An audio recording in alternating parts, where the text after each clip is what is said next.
There are years that history remembers clearly, years carved into stone, years repeated in books, dates, and monuments. And then, there are years that were quietly erased. Not because nothing happened, but because what happened was never meant to be remembered. This story begins in such a year. No banner announced it. No coronation marked it. No war officially began. And yet, everything changed. The chroniclers of the 15th century left gaps in their records, small silences between familiar names and events. Most readers never notice them. The gaps appear harmless.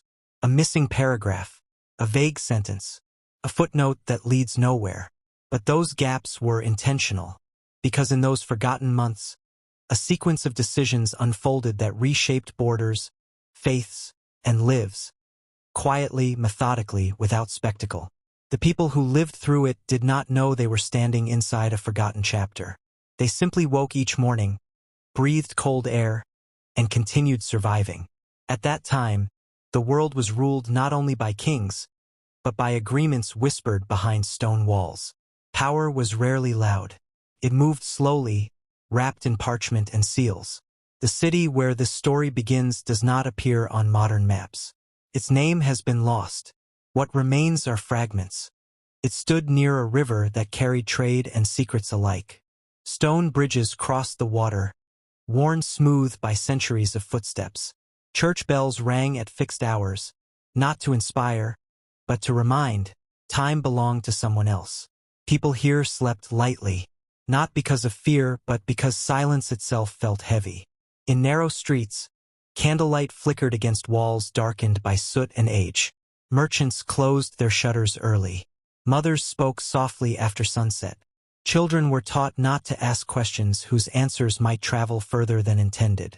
Above the city, on a hill carved by older hands, stood a complex of buildings that belonged to no single authority, and yet controlled everything. Part monastery, part archive, part prison. Officially, it was a place of administration. Unofficially, it was where inconvenient truths were stored. Beneath its stone floors were chambers built long before the current rulers. Some were used for records, some for storage, and some for people. It was said that once someone entered those lower halls, time behaved differently around them. Days blurred. Seasons passed unnoticed. Names were replaced by numbers or removed entirely. No executions were announced there. No screams echoed into the streets. The silence was the punishment. On an evening when the air smelled of damp stone and extinguished candles, a young man was escorted through a side entrance of the complex. He wore no chains. None were needed. His name was recorded once, and then never again. He was not important in the way history usually defines importance. He commanded no army. He held no crown. He delivered no sermons. He copied documents. His hands were steady. His memory was precise. And that, unknowingly, made him dangerous. Inside a small chamber lit by a single oil lamp, he was asked to verify a ledger, one that should not have existed. The ink was darker than usual. The seals unfamiliar. The names inside did not match any official registry. Some belonged to men who were still alive, and others to men who had never existed. As he turned the pages, the realization settled slowly. Not as panic, but as understanding. This was not a mistake. It was a second history, one that ran parallel to the official one. A history of decisions made without witnesses, of wars prepared but never declared, of people removed so cleanly that even their absence went unnoticed. When he looked up, the man across the table did not threaten him. He simply said, calmly, "This record does not leave this room." The lamp flickered. Outside, the bells marked another hour, and somewhere below them, a door closed, softly, permanently. No one announced the morning. It arrived quietly like most things in that city. The bells rang, as they always did, marking an hour that belonged to someone else. Light filtered weakly through narrow windows, touching stone walls that had absorbed centuries of whispers. Below the monastery complex, beneath layers of official order and visible authority, the lower corridors remained untouched by daylight. This was where the air changed. It was colder here, not sharply, not cruelly, but persistently. A cold that did not attack the skin, but slowly convinced the body to accept discomfort as normal. The young man, whose name would soon stop mattering, sat on a wooden bench bolted to the floor. The wood was polished smooth by generations of waiting bodies. People had sat here before him, some for hours, some for days, some until the concept of time lost its meaning. He had not been harmed. That was the most unsettling part. No blows, no raised voices, no threats, only patience. Across the chamber, shelves rose from floor to ceiling. They were filled with volumes that looked identical at first glance. Same bindings, same faded leather, same careful handwriting on their spines. But these books were not meant to be read. They were meant to exist. Each one represented something that had been officially resolved. A dispute settled, person reassigned, a matter concluded. And yet, none of these resolutions appeared in any public record. When footsteps finally approached, they were unhurried, measured, as if the person walking had nowhere else to be. A man entered the chamber wearing simple robes, no insignia, no symbols of rank. That too was intentional. Authority here did not need decoration. He placed a single book on the table.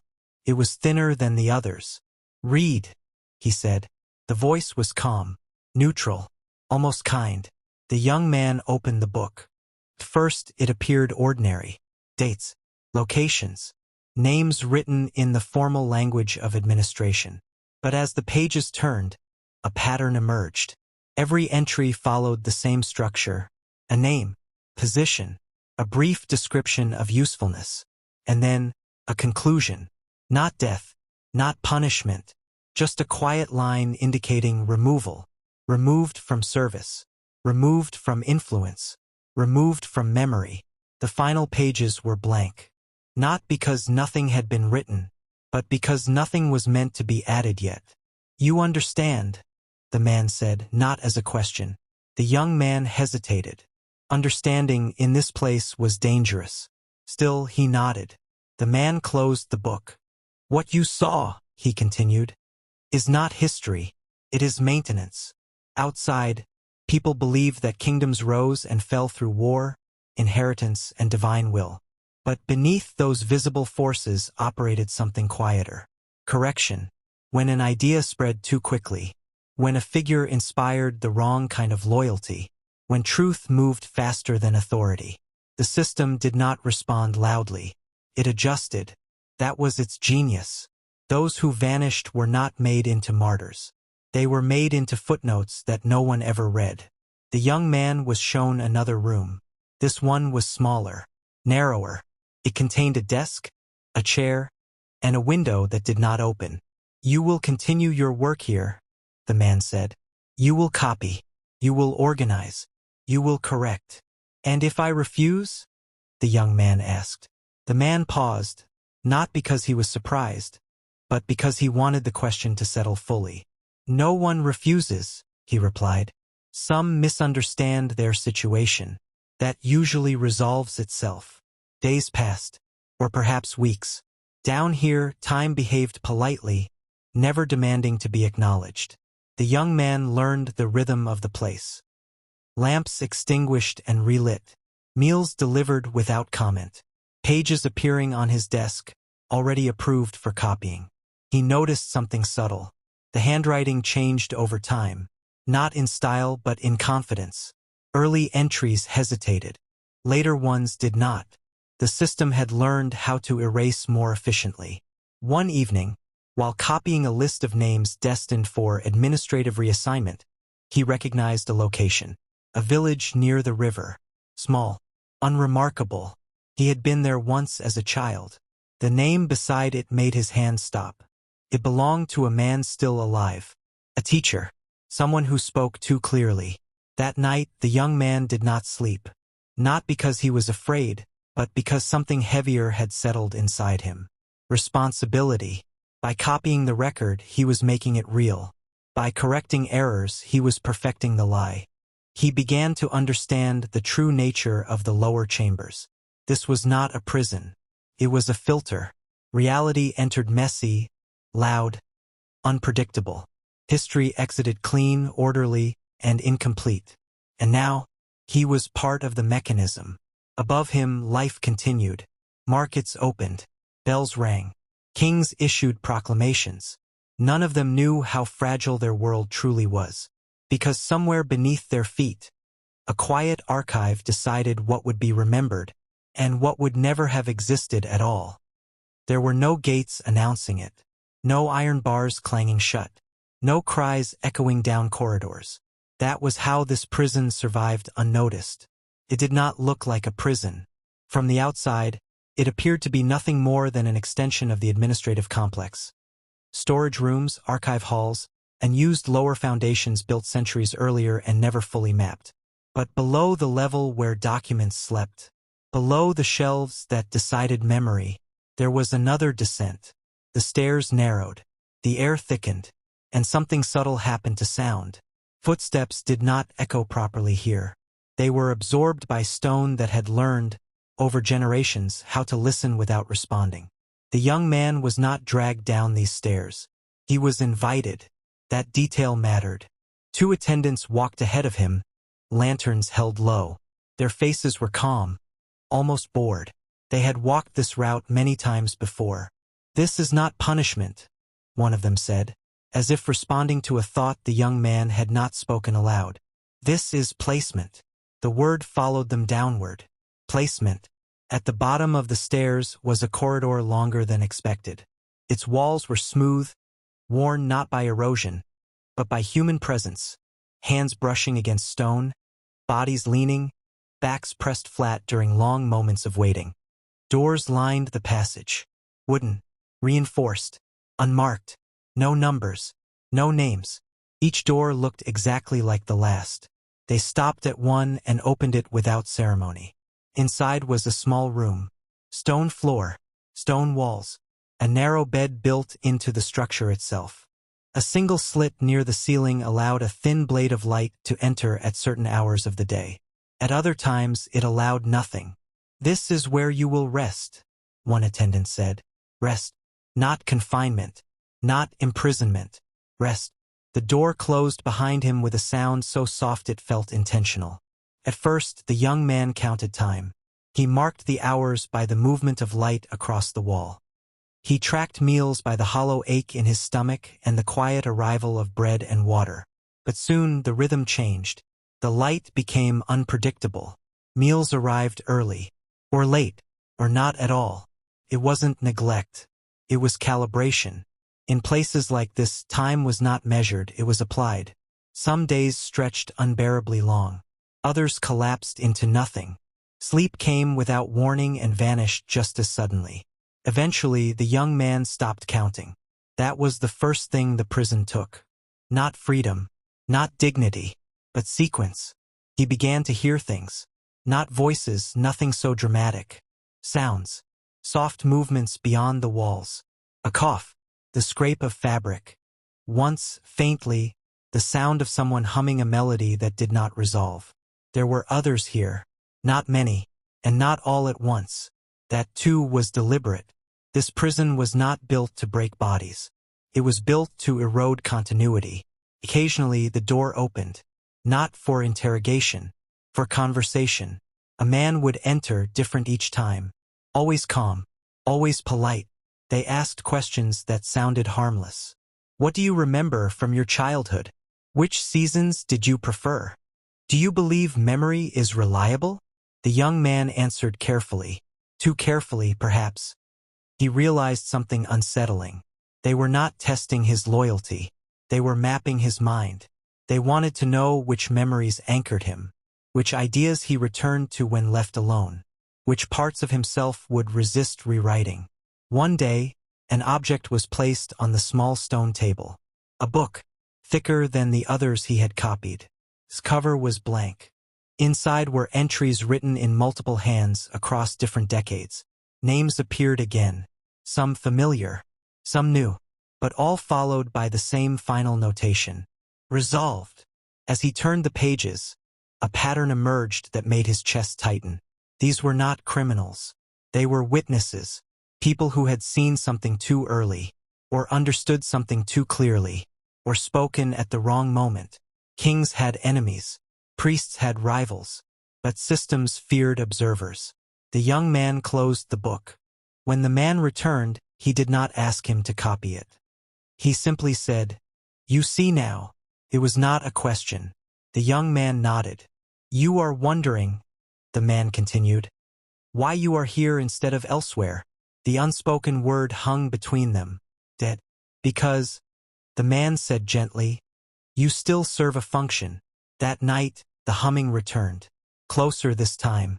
The melody was old, older than the complex, older than the city itself. A tune passed through generations without ever being written down.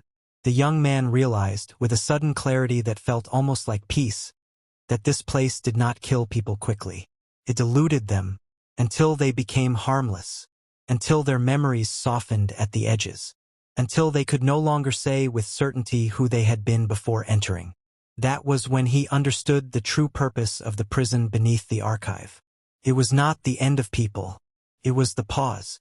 A place where time stopped long enough for history to decide what to do next. And somewhere above, in rooms filled with light and authority, that decision was already being prepared. The first thing the young man noticed was that the humming had stopped. Not faded. Not drifted away. Stopped. Silence in this place was never accidental. It meant something had shifted. The door opened without sound, as it always did. But this time the person who entered was not one of the calm men with questions and ink-stained fingers. This man walked differently. He carried his weight as if gravity meant less to him here. His hair was gray, though his face did not look old. Not young either. It looked settled, as if time had passed through him and found nothing left to disturb. He did not introduce himself. He sat on the edge of the stone bed and spoke as though they had been continuing a conversation interrupted only moments ago. "You've started to notice the gaps." The young man did not answer. "That's good," the man said. "Most people don't. They let the gaps grow until there's nothing solid left to stand on." He reached into his sleeve and removed a small object, no larger than a coin. He placed it on the table. It was dull, worn smooth by handling. One side bore a symbol that had no clear meaning, yet felt strangely familiar, as if the young man had seen it before and simply forgotten where. "Do you know what this is?" the man asked. The young man shook his head. "It's proof," the man said. "Not of truth. Truth is easy to destroy. Proof of persistence." He leaned back, studying the room. This cell used to belong to a monk. Before him, a merchant. Before that, a woman whose name history decided not to remember. The young man's pulse quickened. "You know their stories," he said. "I was them," the man replied. "Not all at once. Across time." The weight of that statement pressed into the stone walls themselves. "You don't age here the way you should," the man continued calmly. "Time behaves differently when it has nowhere to go." The young man realized something frightening. The man was not a guard. And he was not a prisoner in the way the others were. He was retained. "Why are you here?" the young man asked. The man smiled faintly. "Because I refused to forget." He tapped the small object on the table. "They thought memory was the weakness, so they tried to remove it. They failed." "No," the man said. "They succeeded." Then he looked directly at the young man. "And I rebuilt it." The conversation ended as abruptly as it had begun. The man stood, paused at the door, and spoke one last sentence. "When they come for your certainty, hide it somewhere small." The door closed. The young man picked up the object. The symbol caught the light in a way that felt deliberate. As he held it, a sensation moved through him, not a memory, but the shape of one, like a space where something used to exist. That night, dreams came. Not images, moments, fragments of other lives, other rooms, other versions of himself sitting where he now sat, asking the same silent questions. He saw hands that were not his own writing the same sentence over and over in different scripts. "I was here." He woke with the words pressed into his thoughts like an echo that refused to fade. Days passed. Or weeks. It no longer mattered. He began to test the prison. Small acts at first. Leaving the object in different places. Changing the way he responded to questions. Speaking truths that were slightly bent, memories that were almost but not quite accurate. No punishment came. Instead, the men asking questions grew more attentive, more careful. One of them lingered after a session. "You're adapting," he said, not unkindly. "Yes," the young man replied. "That is unusual." The man hesitated, then added something he was not supposed to say. "This place was not designed for people like you." The young man felt a quiet certainty settle inside him. Neither was it designed for the man who had been there before, or the others whose names ended with resolved. This prison did not fear escape. It feared continuity, the passing of something intact from one mind to another. That night, for the first time since arriving, the young man did something dangerous. He smiled, because he understood now. He was not alone. And this place, this pause in history, had begun to repeat itself. The object became heavier over time. Not physically, conceptually. The young man began to notice that whenever he held it, the room felt anchored, as if the stone walls were less willing to shift around him, as if the silence itself hesitated. He did not keep it in the same place. Sometimes it lay beneath the thin mattress. Sometimes inside a crack in the wall he had discovered with patient fingertips. Once, he pressed it into the bread they brought him, hollowed the center, and waited to see if anyone noticed. No one did. That told him more than he expected. It meant the prison observed patterns, not details. It watched for deviation in behavior, not objects. Memory, he realized, was treated the same way. That was why the man who had been there before had survived. He had learned how to remember without being seen remembering. The questions continued, but now they changed. Instead of asking what he remembered, they asked how. How does a memory feel when it is incomplete? Do you believe forgetting is a form of mercy? If something never existed in writing, was it ever real? The young man answered with care. He did not lie. He displaced. He spoke of seasons when they asked about people, of sounds when they asked about places. He gave them truth, but never in the shape they expected. They began to record more. Ink scraped faster across parchment. That night, the humming returned. Not from the corridor. From within the walls. A vibration, barely audible, like breath passing through stone. Carried no melody now, only rhythm. He pressed his ear to the cold surface, and understood. This place was older than the prison built around it. The walls were not just barriers. They were layers. Beneath the archive, beneath the cells, beneath the administrative complex. Something had existed here long before anyone decided to lock people inside it. The humming was not made by prisoners. It was made by the structure itself. The young man closed his eyes and let the sound wash through him. For the first time, he did not resist it. And in that moment, something unexpected happened. The object in his hand warmed. Not with heat, with recognition. He saw no images, but a knowing settled into him like an old thought finally remembered. This place had a language, not spoken, felt. The man who had been there before understood it. And now, slowly, the young man was beginning to hear it too. Days later, a change. The door opened, and instead of one man, two entered. This was rare. They stood apart, watching him as if he were something newly unstable. "We've noticed something," one of them said. "Yes," the other added. "You're no longer reacting the way you should." The young man said nothing. They placed a different book on the table. This one was thin, almost empty. "This is where your name will go," the first man said. The page was blank. "But only when we are certain," the second continued, "that you no longer pose a risk." The young man looked at the page and felt no fear, because he understood now what resolve truly meant. It did not mean finished. It meant archived, stored until needed again. The men waited for a response. Instead, the young man asked a question of his own. "How many of you know what's beneath this place?"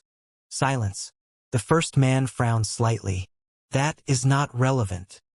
The young man smiled, not visibly but internally. Because the walls hummed louder. Because the object vibrated faintly in his palm. Because the prison had made a mistake. It had placed him too close to its foundation. That night, the man who had been there before returned. He said nothing. He only placed his hand over the young man's chest, exactly where the hum seemed strongest. "Yes," he whispered. "You hear it now." The young man nodded. "Good," the man said. "Because once you hear it, they can never fully erase you." The man stood to leave. "One more thing," the young man said quietly. "Yes. What happens when too many of us remember at once?" The man paused at the door. Then he answered. "Then history stops being theirs." The door closed. The humming continued. And somewhere deep beneath the prison, something ancient shifted, just slightly, as if awakening from a very long, patient sleep. The humming did not stop. It never truly stopped. It only learned how to wait. The young man discovered this during what he assumed was a morning, though the light through the narrow slit did not confirm it. The air felt different, thicker, as if the stone itself had exhaled during the night and had not yet decided to breathe in again. He sat on the edge of the bed, holding the object loosely in his hand. For the first time, it felt less like something he possessed and more like something that possessed him. Not control. Alignment. When he closed his eyes, the prison no longer felt like a collection of rooms and corridors. It felt layered, like pages pressed together too tightly, each one containing a different version of the same place. He sensed other cells, other bodies, other silences. Not all of them were alive. Not all of them were gone. Some existed in a state between retained impressions, memories that had not been fully dissolved, lingering the way a scent remains long after the source has disappeared. This prison did not simply hold people. It absorbed them. That realization should have terrified him. Instead, it calmed him, because absorption meant traces, and traces meant survival. The questions stopped for a while. No footsteps, no doors opening, no polite men with careful voices. The prison was listening. During this quiet stretch, the young man began experimenting, not outwardly but inwardly. He learned to move his thoughts the way one learns to move silently across a floorboard that might creak. He discovered that some memories were loud by nature. Faces, names, moments of emotional intensity. Those were dangerous. But other things, sensations, textures, rhythms, could be remembered without drawing attention. He remembered the feeling of rain on stone rather than the place it fell. He remembered the sound of breath rather than the person breathing. He remembered sequences without causes. And slowly, something extraordinary happened. The prison stopped reacting. It no longer adjusted the light unpredictably. Meals returned to a rhythm. Not a reliable one, but a readable one. The humming softened, as if satisfied. He had learned the language, not fluently, but well enough to be understood. One night, though it may have been several, the walls spoke back. Not in words, in pressure.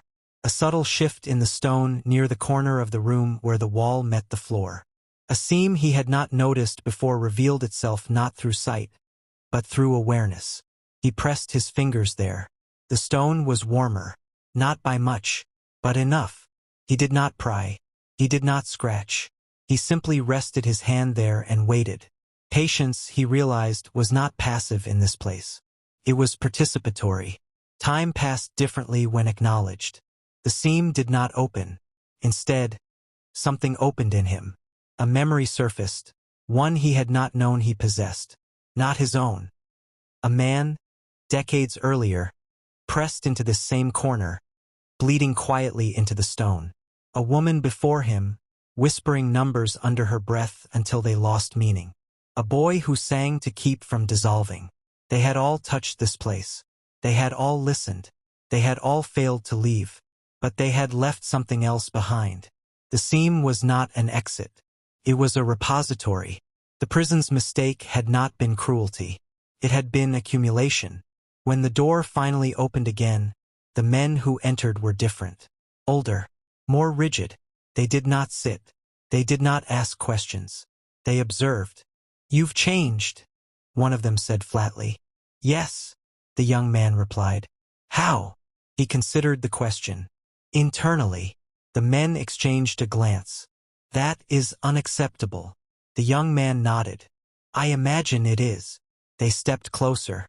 "Do you know why this place exists?" one asked. "Yes," the young man said. "So history doesn't have to explain itself." The silence that followed was sharp. One of the men exhaled slowly. "You should not be able to say that." "No," the young man agreed. "I shouldn't." They left without another word. That was when he knew. Containment had failed. The prison did not respond immediately. Instead, it began its most dangerous process. Correction. The humming deepened, slowing until it felt like the beat of something enormous and tired. The light vanished entirely for what felt like an eternity.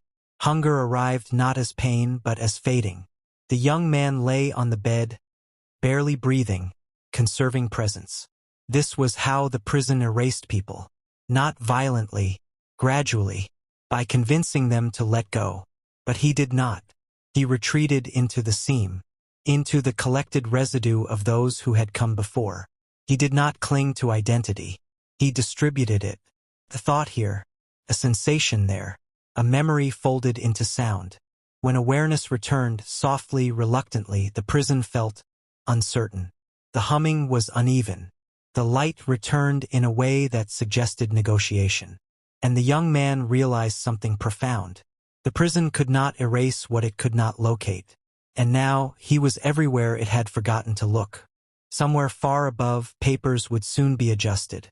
Reports rewritten. Language softened. A decision would be made that the young man was no longer useful as a pause.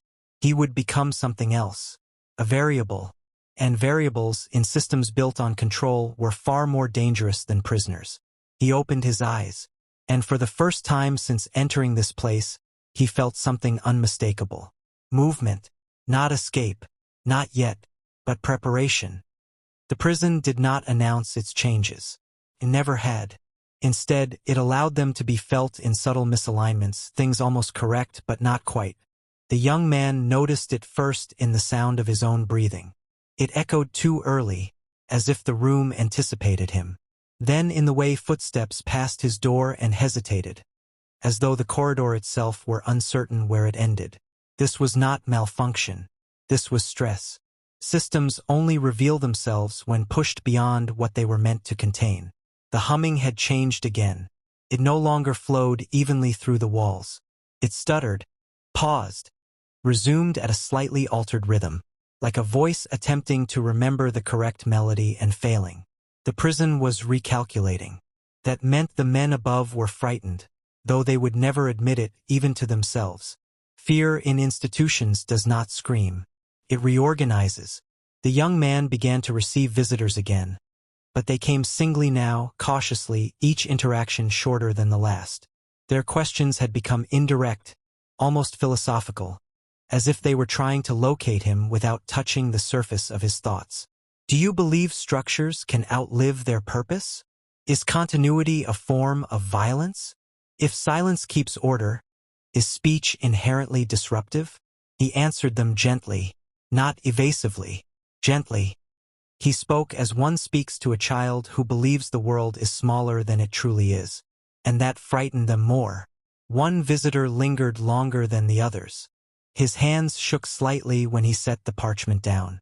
"You are not supposed to understand this place," he said quietly. The young man tilted his head. "Neither were you." The man flinched. That reaction confirmed something the young man had begun to suspect. The keepers did not fully understand the prison either. They inherited it, maintained it, feared it, but they did not build it. That night, the seam responded again. This time, it opened not physically but perceptually. The young man felt his awareness slip through it the way water slips into a crack, spreading thin, exploring edges. He sensed other chambers, not cells, older spaces, rooms whose purpose had nothing to do with confinement. He felt ritual, witness, observation. Long before the prison existed, This place had been used to hold moments, not people. The realization settled heavily. The prison was a misuse, a repurposing of something ancient and precise. No wonder it resisted. No wonder it absorbed instead of obeyed. He understood now why escape had never been the goal of those before him. You could not leave a place that existed partly inside you. You could only change how it functioned. The man who had been there before appeared again, not physically this time, but as a presence that leaned close, familiar and steady. "You're close," the presence seemed to say. Close to what? The young man thought. To becoming unplaceable. The word resonated. Unplaceable. Not missing. Not escaped. But unable to be located within the system's logic. The prison reacted violently to that idea. Lights flared unexpectedly. The humming surged into a near roar, then collapsed into silence so complete it felt suffocating. The young man fell to his knees not from pain but from pressure. The walls pressed inward, not physically, but conceptually, attempting to define him, to narrow him, to reduce him back into something containable. He let go. Not of himself, of singularity. He scattered. Thoughts distributed into sensation. Identity loosened into pattern. Memory thinned into echo. The prison pushed, and found nothing solid enough to crush. When the pressure receded, the young man remained, but altered. He could feel the structure now. Not as a building, as a decision.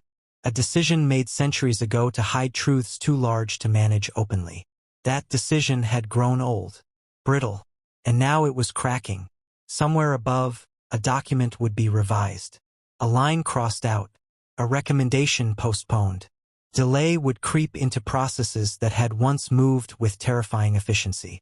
And delay, in a place built on control, was the beginning of collapse. The young man stood slowly. The seam pulsed once, then stilled. He placed his hand against it and felt. Not warmth this time, but release. The prison was no longer sure it could hold him. And for the first time since entering this place, the young man considered something radical. He pressed the object in his hand against the door. It pulsed faintly, warm and rhythmic, like a heartbeat not entirely human. The iron responded. It vibrated, microfractures forming where none should have existed. A faint light spilled from the seam where the door met the floor. He exhaled, a long, deliberate breath, as if the building itself were inhaling with him. Inside, the archive was a labyrinth of shelves, some of stone, some of iron, some of a material that shimmered and shifted like liquid in candlelight. Scrolls that had no author. Codices whose language was indecipherable to any scholar.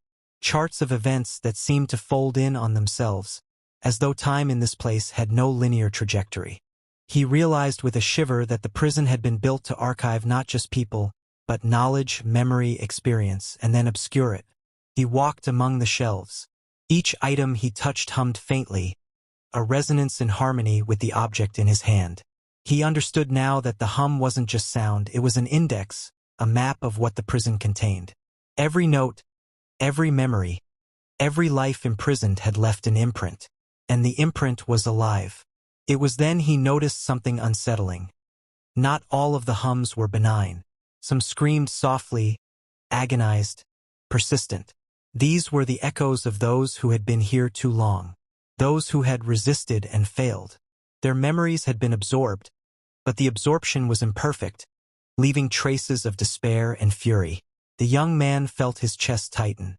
It would have been terrifying, but instead he smiled faintly. He realized he had an advantage no one else had ever possessed. Most prisoners came and went. They resisted the walls or bent under them. He had listened. He had learned the rhythm. He had become part of the hum. Hours or days, time was meaningless here. Passed as he moved deeper into the archive. He discovered rooms behind rooms, spaces that were not on any map. One contained a series of shallow pits, each labeled in a language he recognized only by feeling, not reading. Each pit contained something small, folded into itself. A fragment of a memory? A thought? A pulse of history? He could not tell. But he knew instinctively. These were the secrets the keepers would kill to protect. He pressed the object against one of the pits. A soft resonance passed through him, almost electric. He understood what it meant. He could touch these fragments without destroying them. He could rearrange them, fold them, and place himself among them. For the first time, he realized that he could learn the language of the prison not only by listening, but by speaking in return.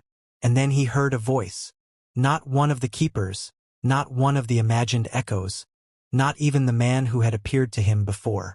A new voice, calm, patient, and ancient. "You have come far." The young man froze. "Who are you?" "I am the memory before memory," the voice said. "The one that waits. The archive does not forgive the unprepared. Most who reach this point break immediately. They try to escape. They try to rebel. They fail. You have not." I listen," the young man said. "Good," the voice replied. "But listening alone is insufficient. You must understand. Comprehend not just what exists, but why it exists. History is not a narrative. It is a decision. And every decision has a cost." He felt a chill. What cost? The cost of erasure, of obedience, of silence. You have seen what the walls do. You have seen what happens to those who resist or who fail to conform. You have understood that survival is not mere breathing, but preservation of self. You must choose what to preserve. And when you preserve, you alter the archive. And once altered, there is no returning to the original. The young man thought of the object in his hand, pulsing faintly. "And if I fail?"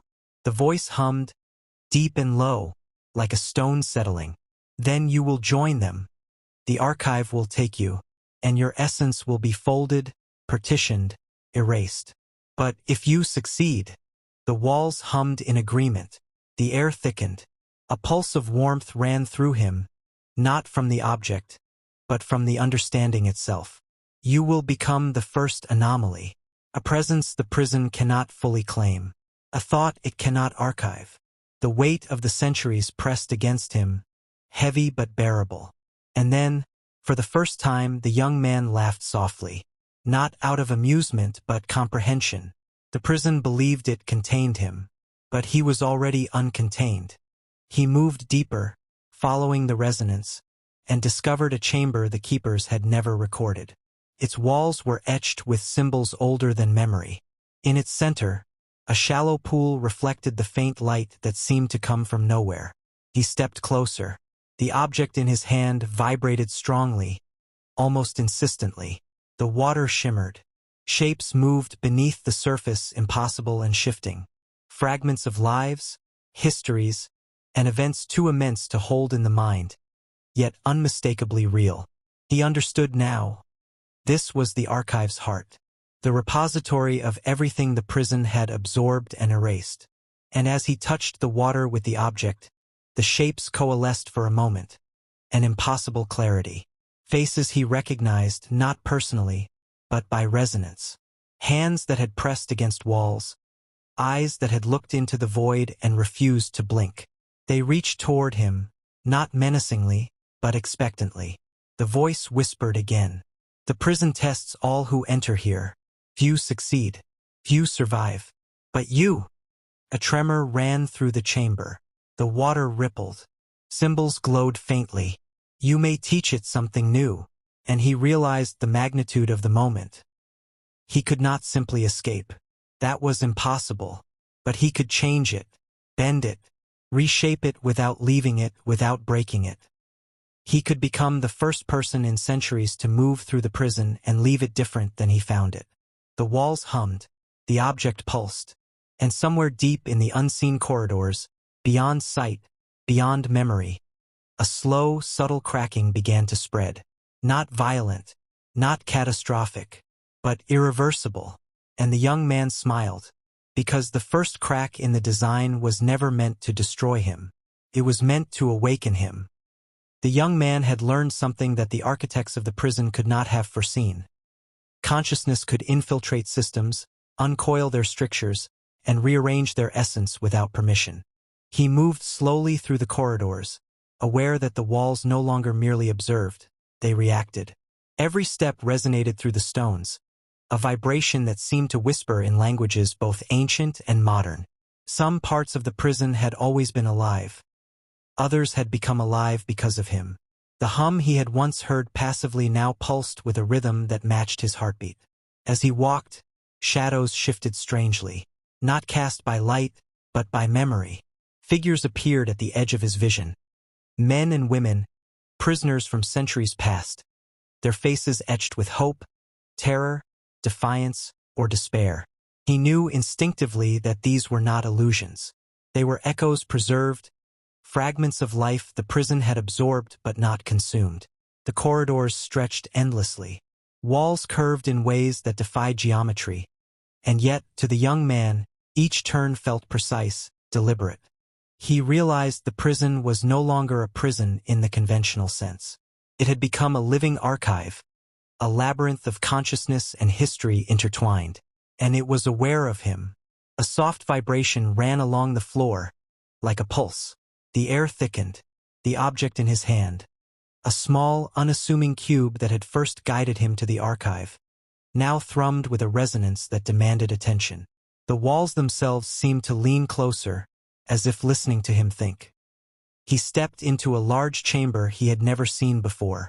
It was circular, with a domed ceiling high above, engraved with strange glyphs and symbols that shifted faintly, as if alive.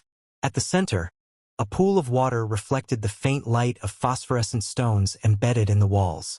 But the water was not still. Shapes moved beneath its surface, faces he recognized. Some from history, some only in fragments of legend. They reached upward, and when he looked closer, he realized these were not just memories. They were choices, decisions, lives crystallized in essence, waiting to be observed, understood, and perhaps redirected. The voice spoke again, deeper than before, emanating not from a person, but from the chamber itself. You have reached the heart. Few have ever come this far. Fewer still understand what they see. The prison tests all who enter here, but you do not merely pass. You awaken. Awaken? He whispered, his voice echoing unnaturally. Yes, to survive here is to awaken, to influence, to shift the currents. The prison has held thousands, yet it has never faced one who can move within its essence.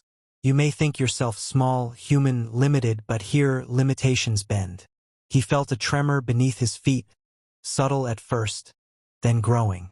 The walls vibrated, and the hum became louder, harmonizing with his heartbeat. It was as if the prison itself was learning, reacting to his presence. He realized that this was no longer about confinement.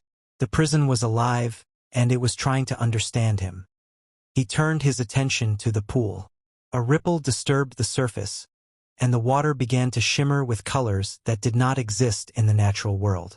Slowly, shapes emerged, prisoners from the distant past, their faces twisted in agony, some serene, some defiant. He reached out with the object, and for the first time he felt the true weight of history pressing into him. Each life represented a decision, a moment of human will intersecting with the machinery of confinement. The young man understood that the prison had absorbed not only bodies but consciousness, and in doing so, it had created a lattice of control far beyond the physical. And yet, it had a flaw. The prison could absorb, could contain, could catalog, but it could not innovate.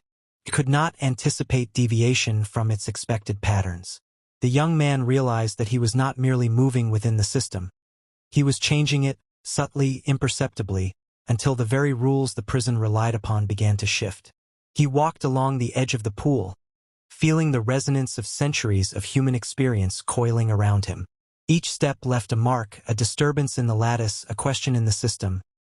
Asterisk, what if survival was not about submission? What if survival was about understanding? Asterisk. The walls responded immediately.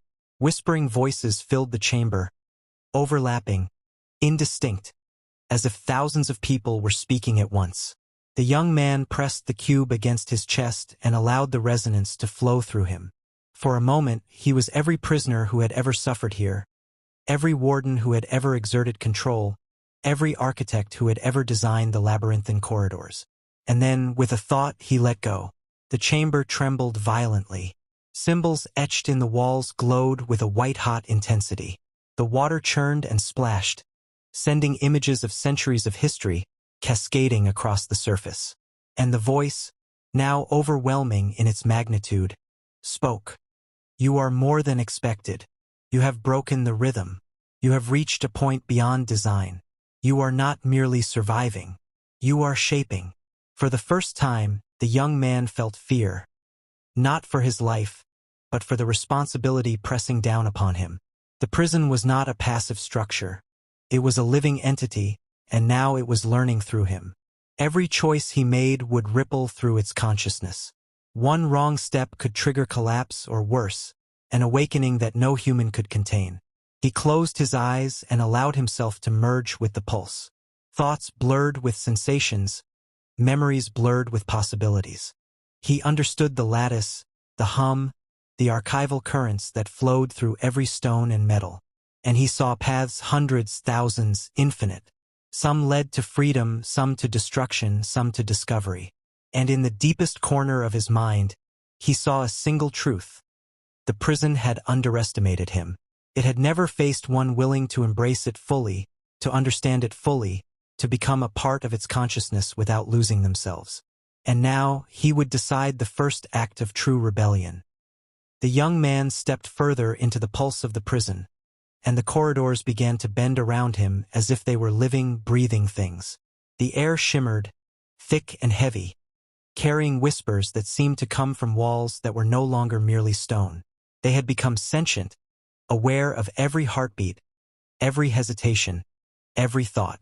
The object in his hand pulsed more violently than ever, syncing with the invisible currents that ran beneath the prison's surface. Each vibration resonated with a history of suffering, of torment, of rebellion, and of fleeting triumph. He felt the weight of thousands of lives pressing against him, each soul an echo trapped in the lattice of this living architecture. Some were silent, frozen in despair. Others screamed silently, their voices trapped in the lattice. And then, at the far end of the corridor, he saw the chamber that the whispers had been guiding him toward. Its entrance was massive, built from blackened stone that seemed older than the prison itself, untouched by human hands. Symbols etched into the walls glowed faintly with a color that felt like impossibility. Neither light nor darkness, neither shadow nor flame, but something in between. As he approached, the air grew denser. Breathing became laborious, and the hum intensified to a low roar, vibrating through every bone, every nerve, every thought. He realized then that the prison knew he had arrived. The chamber was enormous, its ceiling lost in shadow, its walls shifting subtly as if alive. The floor was a mosaic of history itself. Shattered weapons, broken chains, fragmented memories, and translucent figures suspended mid-motion. It was not merely a room, it was the heart of the archive, the core of the prison's consciousness. And the prison was watching. You have come far, the voice said again, deeper now, resonating not through the air but directly into his mind. Far enough that the system itself questions whether it has ever truly contained anyone. Far enough that it wonders if it can survive your presence. The young man clenched the object tightly. I am not here to fight, he said aloud, but the words sounded fragile, almost meaningless against the hum of centuries. I am here to understand, to learn, to survive. The voice laughed softly, though it was no human laugh. It echoed like thousands of bones rattling at once. Understanding is survival, but survival alone is insufficient. You must decide whether you will change the prison, or let it consume you. He took a tentative step forward. As he did, the chamber responded. Shadows deepened and stretched across the walls, forming humanoid shapes. Prisoners and guards, long dead, their faces twisted in torment or determination. Each one seemed to react to him, bowing slightly, recoiling slightly, as if testing his intent. I will not be consumed, he said, his voice stronger now. I will not be erased. The floor beneath him rippled like water. The walls leaned in closer, their whispers turning to murmurs, then to a cacophony of overlapping voices. He felt the weight of every decision the prison had made in the past centuries, every death, every act of cruelty, every attempt to bend humanity to its will. It was overwhelming, almost unbearable, but he pressed on, letting the resonance of the object guide him. At the center of the chamber, a pool of liquid blackness shimmered faintly. Shapes moved beneath its surface. Figures, fragments of memory, entire histories condensed into form. He understood instinctively. This was the core, the consciousness of the prison itself. It was the sum of every life it had absorbed, every punishment it had inflicted, every strategy it had devised. "You may speak," the voice said, "but know this, words alone cannot alter the essence. Only understanding, only resonance, only the courage to act where none before have acted, can touch the core." He knelt by the pool and held the object above the surface. The black water shivered as if alive. Figures within it stirred. Some reached toward him, desperate, pleading. Others recoiled in fear, unsure of what his presence meant. And then, for the first time, he understood the truth. The prison had never faced someone who could speak its language. Not in words, but in essence. He extended his mind, feeling the lattice of the prison's consciousness like a web of invisible threads. He did not resist. He did not fight. He allowed himself to merge, to touch each thread, to understand the currents that ran beneath every corridor, every cell, every chain, every shadow. The effect was immediate. The hum reached a fever pitch. Shadows twisted violently. Figures within the water shrieked silently, then paused. The prison seemed to shudder, the very stone groaning as if in pain. And then a strange stillness. "You are changing it," the voice whispered, awe threading its tone. "Not breaking it yet, but bending it. You are introducing a variable it cannot calculate. You are introducing consciousness it cannot catalog." The young man felt something shift within himself. The pain of centuries of injustice, the despair of countless imprisoned souls, the cruelty of wardens long dead. It all surged through him. But instead of succumbing, he channeled it into understanding, into resonance, into something far greater than survival, influence. The figures in the pool began to change. Those who had been frozen in torment now moved with purpose. Those who had been silent now spoke, their voices a chorus harmonizing with the young man's heartbeat. He understood them. He felt their pain and their courage simultaneously. And then, almost imperceptibly, the prison itself began to respond. Corridors rearranged subtly. Cells that had once been infinite in their repetition now diverged, creating paths that had never existed before. Shadows receded from corners that had been eternally dark. The hum shifted from a monotonous vibration to a flowing melody, one that pulsed in harmony with his presence. "You may leave if you wish," the voice said almost reverently. "But the prison, it will never forget you, and you will never be the same." He smiled, a mixture of exhaustion and triumph. "I do not wish to leave," he said. "I wish to understand, and I wish to guide." The pool rippled, and for the first time, the young man saw a reflection. Not of himself, but of the prison as it truly was. Alive, ancient, intricate, terrifying, and waiting. Waiting not to destroy, but to test, to challenge, to forge something new. And in that moment, he realized the ultimate truth. Survival was no longer the goal. Survival had been a beginning. Now, influence, understanding, and transformation were the true tests. The prison had awakened, and so had he. And somewhere, deep in its hidden corridors, the echoes of all those who had ever suffered, resisted, or survived stirred. They felt the change. They felt the new pulse. And for the first time in centuries, they waited not in fear, but in anticipation. The young man rose, his mind brimming with knowledge, power, and fear. Outside this chamber, the prison hummed, watched, and adapted. And he knew that the confrontation was only beginning, because the prison was not done with him, and he was not done with the prison. The chamber's blackened walls pulsed with an almost imperceptible rhythm, like the slow beat of a colossal, sleeping heart. Each thrum resonated deep in his chest, as if the prison itself had taken root inside him. The young man could feel it in his blood, in the marrow of his bones. This was no longer merely stone, brick, or iron. It was an entity, ancient and calculating, a repository of centuries of human cruelty, ingenuity, and fear. The object in his hand vibrated violently, a signal that the prison's consciousness was no longer passive. It was aware, fully aware of his presence and of the choices he had made so far. Each corridor he had traversed, every memory he had absorbed, every fragment of pain and courage he had encountered had been logged, assessed, and catalogued. Yet now it seemed to hesitate, unsure how to react. He moved toward the center of the chamber, the pool of liquid blackness at its heart. The water shimmered with impossible light, reflecting not his own face, but entire histories. The rise and fall of empires, battles fought and lost, lives extinguished within these walls. Some figures emerged fully from the water, spectral and translucent, their expressions twisted in anguish or triumph. Others hovered just beneath the surface, silent witnesses to centuries of captivity and suffering.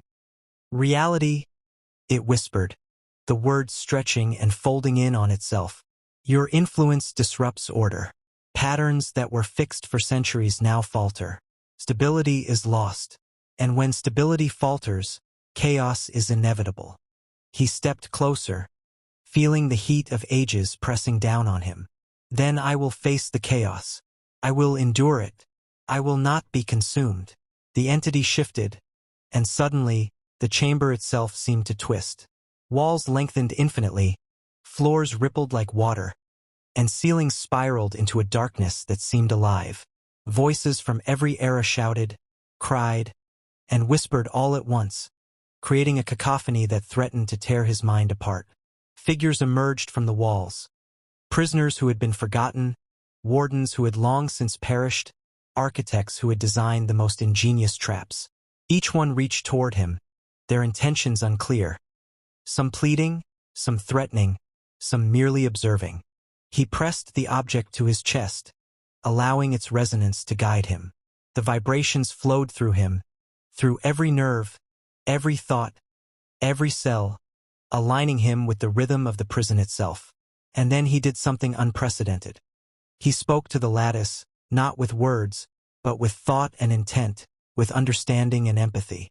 He reached out to the echoes of the prisoners, each consciousness that had been absorbed over centuries, and whispered a promise. Freedom, not escape. Understanding, not destruction. Survival, not submission. The prison shuddered violently. The walls groaned and twisted, as if alive, testing him, probing him, questioning the sincerity of his intent. Figures of long-dead wardens lunged. Chains rattled. Shadows coiled like serpents in the corners. But he did not flinch. He embraced the chaos, allowed it to flow through him, shaping it with every thought, every heartbeat, every flicker of understanding he possessed. And then, for a brief, terrifying instant, everything stopped. The cacophony of voices ceased. The walls froze mid-twirl. The black pool stilled. He could hear only his own breathing and the faint, resonant pulse of the prison's heart. You have done something no one has ever done, the entity whispered, awe threading through its tone. You have become part of the lattice. You have influenced its consciousness without breaking it. But it is not yet finished. The test is not complete. You must now walk the corridors of all histories, face the choices that have been hidden, and survive the judgments of every life ever contained within these walls. Only then will you understand the true meaning of freedom. The young man swallowed hard, feeling the weight of the centuries pressing on him.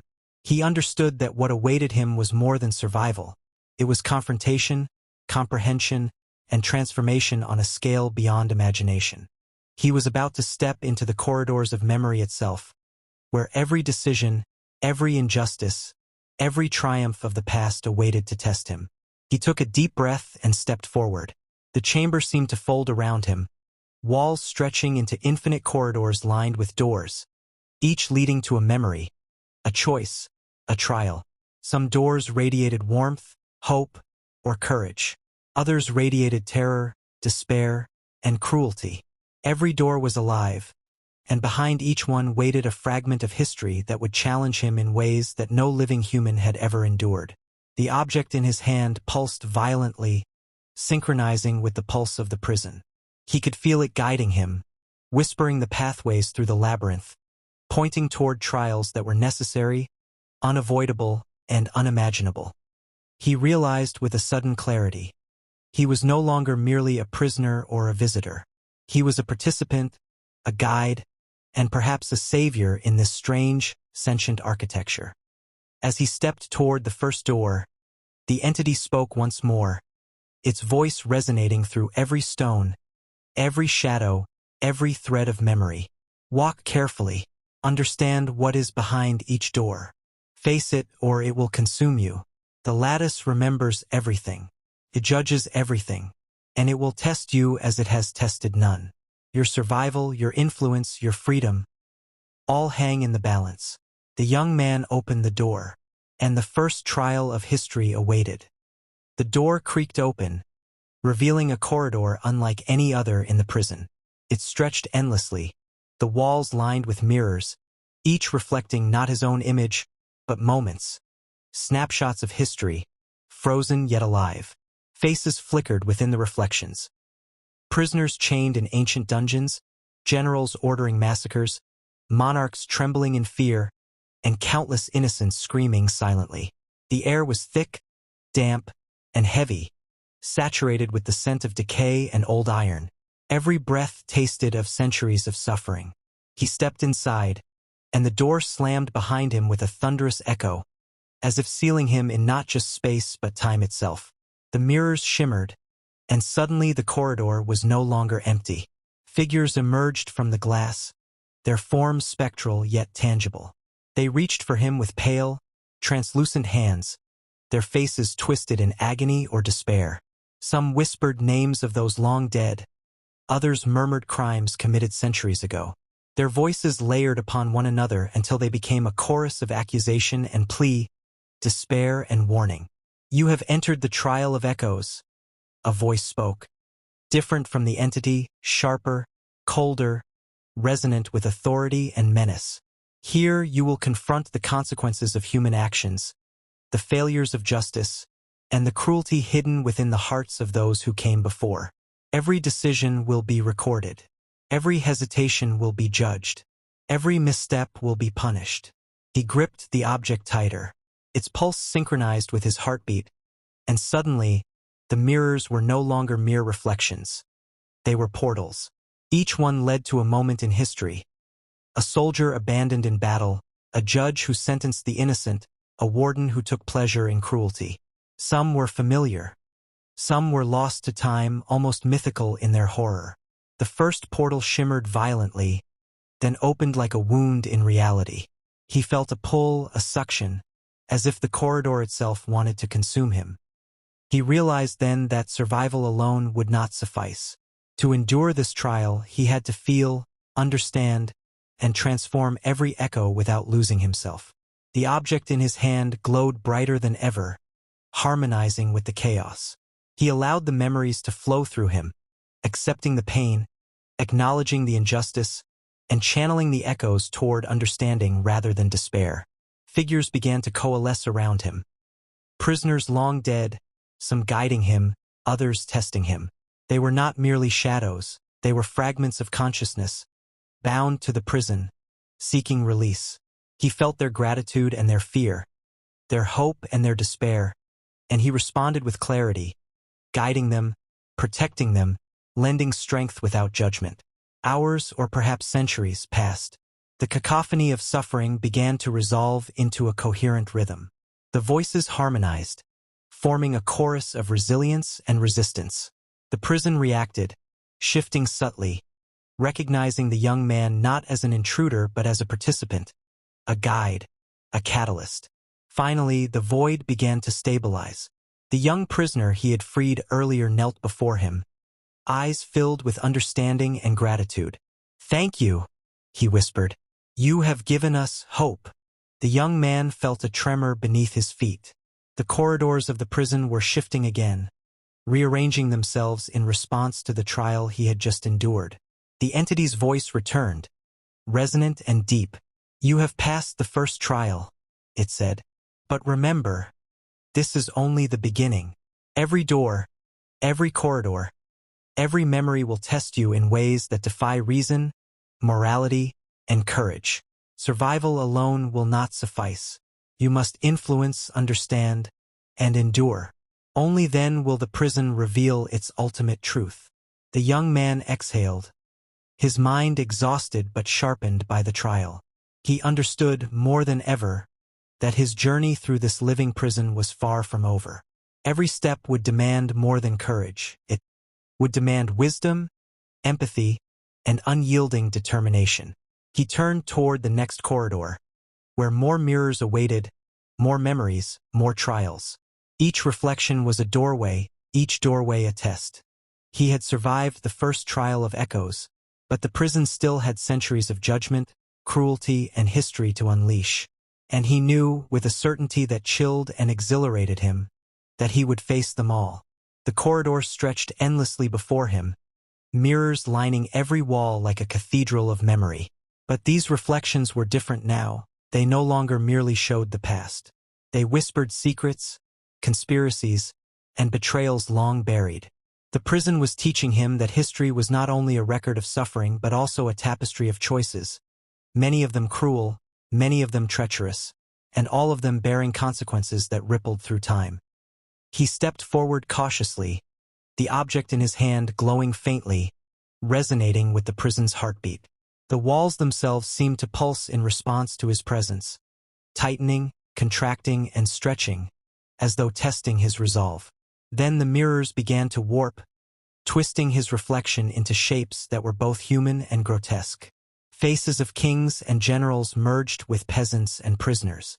Each face told a story of betrayal, trusted allies who turned on each other, rulers who executed loyal soldiers, families torn apart by greed and fear.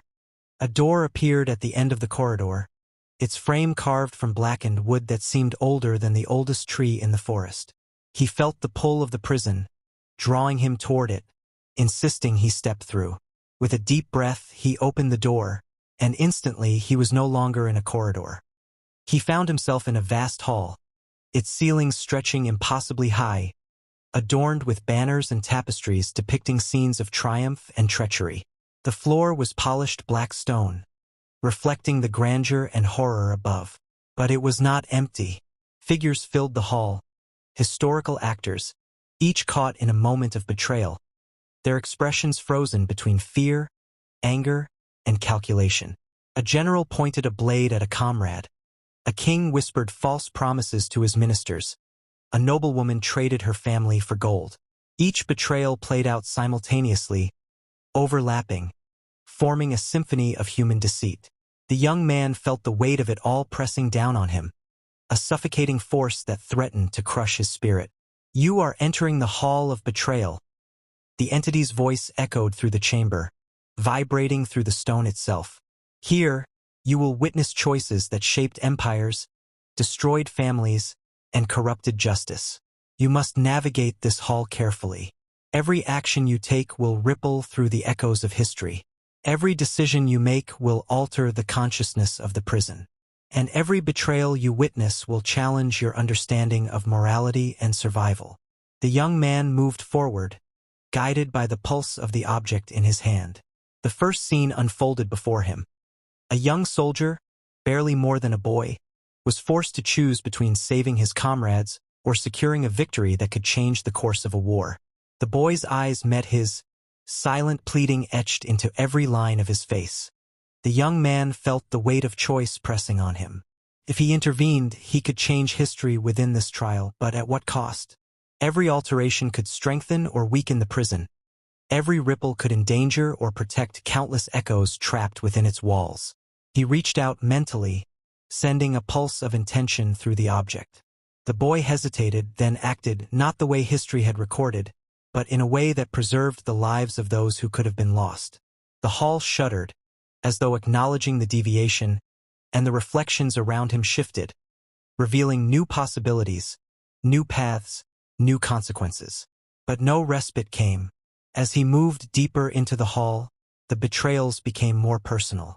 He saw a father abandon his children for wealth, a friend betray another to save themselves, a scholar twist truth into lies to protect their status. Each scene was accompanied by a visceral sensation, a cold dread that sank into his bones, a tightness in his chest that made every step agonizing. A figure emerged from one of the mirrors, taller than any human, clad in robes that shimmered with the faces of all who had betrayed or been betrayed.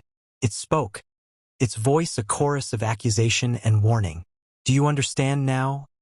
it intoned. "This is the prison's lesson. Betrayal is not merely an act. It is the essence of human frailty. It shapes history, it dictates survival, and it tests the courage of those who confront it. You must navigate not only the treachery of others but the treachery within yourself. One wrong step, one lapse of judgment, and you become part of the lattice. Your choices are the chains that bind or the keys that free." The young man's mind raced. He had always considered himself steadfast, courageous, resilient. But here, faced with the totality of human deception, he realized that courage alone was not enough. He had to understand motive, anticipate consequences, and act with clarity beyond the ordinary human scope. Another portal opened. He stepped through and found himself in the middle of a medieval council chamber, surrounded by kings, generals, and nobles debating the fate of an entire city. Spies whispered, alliances shifted, and the young man felt the tension thickening the air like fog. Every word spoken carried the weight of life and death, and every betrayal could tip the balance toward massacre or salvation. The object pulsed in his hand, guiding his thoughts. He reached out, influencing the minds of some, bolstering the courage of others, whispering clarity where doubt reigned. The council deliberated, and slowly, impossibly, a path emerged where the city could survive. The hall quivered, then stilled. The echoes of betrayal receded temporarily, leaving him in a tense calm. But he knew the respite was brief. The prison had countless betrayals yet to test him. Each step deeper into the hall of betrayal would expose him to more profound moral dilemmas, more impossible choices, and more psychological torment. He had survived the first trial of memory echoes. Now the second trial, confronting centuries of betrayal, greed, cowardice, and cruelty, had begun. He moved toward the next mirror, the reflections swirling with shadows of the past, ready to pull him into the next test. The pulse of the object in his hand synchronized with the rhythms of the hall, and he understood. To survive this, he would need not only courage but wisdom, empathy, and the ability to see beyond the illusions of time and deceit. And so he stepped forward, into the next betrayal, into the infinite lessons of history, knowing that failure would not merely cost him his life. It could trap him in the prison forever, another echo among the thousands of suffering souls that shaped its consciousness. The mirror corridor had changed once again. What had been a linear path was now a twisting labyrinth, corridors folding back on themselves like the coils of some great serpentine mind.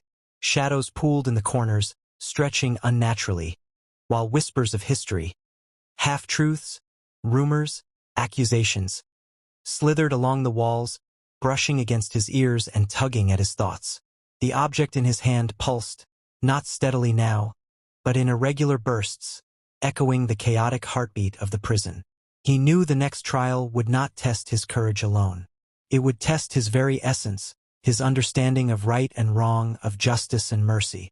The prison did not merely confine bodies, it confined morality, bending and warping the young man's perception until only clarity of purpose could navigate the storm.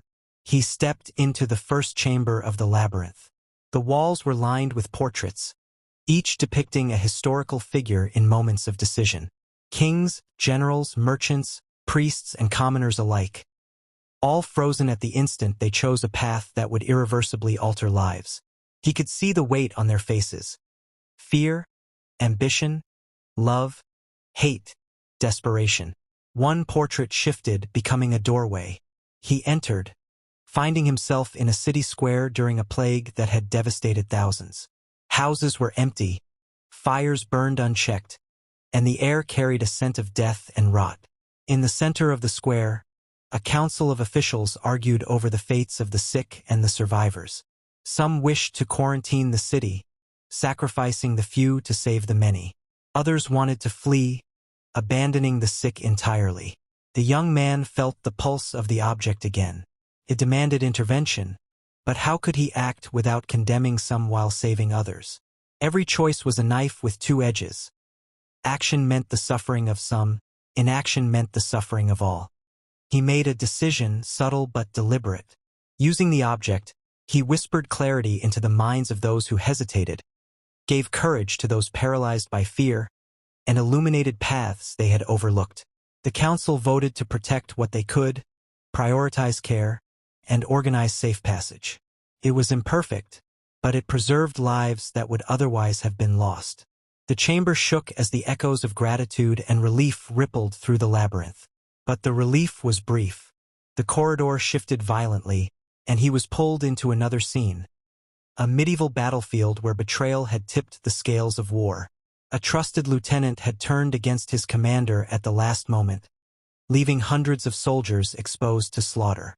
The young man could feel the desperation of the soldiers, the anguish of the commander, and the twisted satisfaction of the betrayer. The object pulsed violently. The young man had a choice. Intervene and risk changing history in unpredictable ways, or allow the betrayal to unfold, preserving the timeline but condemning the innocent. He hesitated, feeling the weight of centuries pressing down on him. Then he acted. He reached out mentally, sending a pulse of intention through the object. Time fractured, slowed, and the betrayal was revealed in layers. The lieutenant's motives were complex. Fear, ambition, and survival intertwined. The young man guided the soldiers subtly, revealing hidden paths and strategies without erasing the lieutenant's choice entirely. Hundreds survived that day, and the battlefield shimmered with the echoes of gratitude and astonishment. But the labyrinth was relentless. Another portal opened, and he found himself in a courtroom during the height of the Inquisition. Accused heretics trembled as priests read charges, their voices echoing with authority and menace. The young man could see the fear in the eyes of the innocent, the cold calculation in the faces of the judges. Every word spoken carried the weight of life and death. He realized then that the labyrinth was teaching him something profound. History was not merely a sequence of events. It was a moral crucible, a series of impossible choices where human frailty collided with ambition, fear, and duty. To survive, he could not simply act. He had to understand, anticipate, and navigate the ethical terrain of centuries. The object pulsed again, guiding him. He influenced the courtroom subtly, revealing hidden evidence, clarifying motivations, and allowing some mercy without disrupting the natural flow of history entirely. The prisoners were spared unjust execution, though the system remained unchanged, a delicate balance between intervention and observation. The labyrinth's corridors twisted again, and he emerged in a palace during a famine. Nobles argued over food, some hoarding supplies, others distributing them sparingly. The peasants outside starved, their cries echoing through the halls. He could feel their desperation, their anger, their pain. He could intervene, but how could he ensure fairness? How could he act without creating new injustice? He took a deep breath, letting the object guide his mind. He influenced the nobles, inspiring compassion where there had been greed, clarity where there had been confusion. Rations were distributed, lives were saved, and the echoes of gratitude rippled through the labyrinth. But still, the weight of moral ambiguity pressed down. Every action had consequences, and the prison reminded him that no solution was perfect. As he continued through the labyrinth, the trials became more intense. He confronted historical figures whose choices had condemned millions, faced betrayals that defied comprehension, and navigated moral dilemmas with no right answer. Each success strengthened him. Each failure reminded him of the fragility of human life and the complexity of history. Finally, after what felt like years but could have been hours, he reached the center of the labyrinth. A throne of black stone awaited, carved with the faces of those who had failed, betrayed, or suffered. Upon it sat a figure shrouded in shadow, its presence both commanding and terrifying. You have navigated the labyrinth of morality, the entity's voice intoned, resonant, and grave. You have faced the consequences of choice, the weight of betrayal, and the complexity of human ethics. But remember, understanding is only the beginning. The prison still tests your courage, endurance, and humanity. Beyond this labyrinth lies the Hall of Remembrance, where memory and suffering converge, and where the true test of your spirit awaits. Fail, and you will become yet another echo, lost in the corridors of history, forever trapped in judgment and despair. The young man's hands trembled, the object glowing brighter than ever. He realized the enormity of the journey ahead. The Hall of Remembrance would demand not just courage or wisdom, it would demand the full measure of his humanity, confronting him with the pain, guilt, and suffering of countless lives. He stepped forward, leaving the labyrinth of morality behind, aware that each step carried consequences beyond comprehension. The prison's pulse resonated through him, synchronizing with his own heartbeat, and he understood the truth. Survival was no longer enough.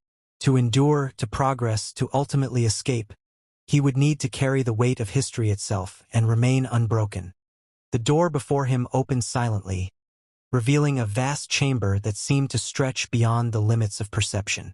He stepped inside, and the air immediately thickened, heavy with the weight of centuries of human anguish.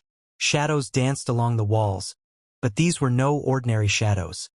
They were memories made tangible, echoes of lives lost, choices made, and horrors endured. Every step he took echoed, but the echoes were not his own. They were the cries of the millions who had suffered, whispering, screaming, pleading. The floor beneath him was a shifting mosaic of faces, each one frozen in torment.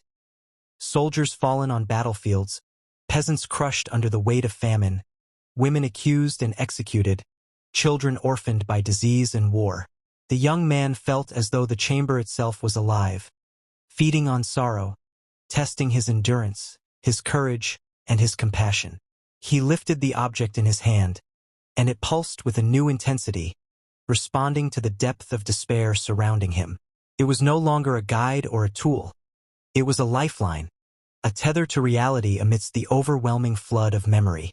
He realized that the Hall of Remembrance did not merely show history, it forced him to experience it. Every story, every injustice, every betrayal demanded recognition, empathy, and understanding. The first scene unfolded before him. A city under siege, walls aflame, civilians trapped inside. He felt the panic of families trying to flee, the desperation of soldiers defending hopelessly, the cold cruelty of those who betrayed them from within. He reached out with the object, and the pulses of intention flowed like ripples through time. He could alter nothing permanently, but he could influence perception, offer clarity, reveal hidden paths of escape, or shield the innocent from the worst of the chaos. As he moved deeper, the hall revealed more personal stories.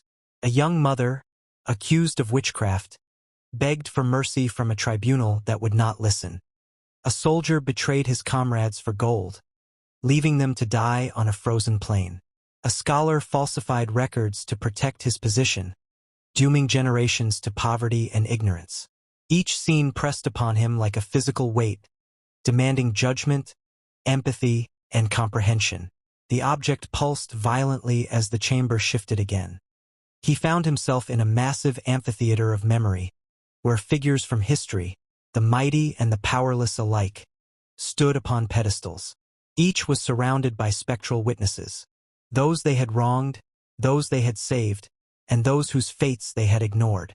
The young man realized that here, in this hall, the prison forced confrontation with moral consequences that stretched beyond life itself. A voice echoed through the chamber, resonant and grave, layered with hundreds of timbres. "You have entered the Hall of Remembrance," it said. "Here, history is neither absolved nor forgiven. Every act of courage, cowardice, betrayal, and mercy is preserved. You must reconcile with each, understand each, and bear their weight. Only by doing so can you hope to navigate the prison further. Fail, and your spirit will fracture, leaving you another echo trapped among these memories. The first test came quickly. A battlefield stretched before him, frozen in time. On one side, thousands of soldiers faced certain death, their commander hesitant, caught in indecision. On the other, the enemy pressed relentlessly, merciless and unstoppable. The young man could feel the fear, exhaustion, and despair of the men as if it were his own. He understood that history had recorded the battle as a defeat, but the prison demanded something more: to intervene without rewriting history, to save lives without changing the outcome entirely. He focused, letting the object flow with his intent. He whispered guidance, bolstered courage, and revealed hidden advantages. Small decisions that allowed a handful of soldiers to survive while the battle itself remained lost. The hall shuddered as the echoes of gratitude and horror intertwined, a reminder that even minor actions carried immense weight. The corridor shifted again, pulling him into a medieval city racked by plague and famine. Families huddled in alleys, children crying, elders dying in silence. The young man felt despair deep in his bones, the oppressive stench of decay and hopelessness overwhelming. Yet again, the object pulsed, a tether to resilience. He could influence events subtly, guiding healers to distribute medicines more effectively, bolstering resolve in the city's defenders, revealing secret caches of food. Lives were saved, but the suffering remained, a grim reminder that intervention could never erase tragedy entirely. Then came the betrayal he had feared most. A king, once trusted, turning on his people to preserve his power. The young man watched as soldiers loyal to the crown were slaughtered, civilians executed, and the city's hope extinguished. His heart ached as he realized some events could not be altered, that history itself demanded cruelty as a test, a lesson. The object pulsed frantically, as if urging him to act. He reached out, not to change history, but to give clarity, to offer the victims insight into the choices that shaped their fate. He whispered understanding, resilience, and courage. Some survived, some perished, but each faced their fate with awareness. A small mercy in a world dominated by inevitability. As he advanced, the Hall of Remembrance revealed its most personal trial. Memories of those he had known in his own life, long past and forgotten, were woven into the tapestry of human suffering. Betrayals, lies, and injustices from his own history mirrored the grand scale of historical events. The chamber demanded introspection. Could he reconcile with his own mistakes, forgive himself, and bear the weight of personal guilt while navigating centuries of collective human suffering? He stumbled, nearly collapsing under the weight of it all. The object pulsed with intensity, guiding him, reminding him that endurance was not enough. Understanding, empathy, and moral clarity were essential. Finally, at the center of the hall, a pedestal rose, carved from black stone. Upon it lay a tome, ancient and bound with chains of light. The whispers of the hall converged upon it, coalescing into a singular, deafening voice. Read and bear witness. Accept the burden of history, and you may continue.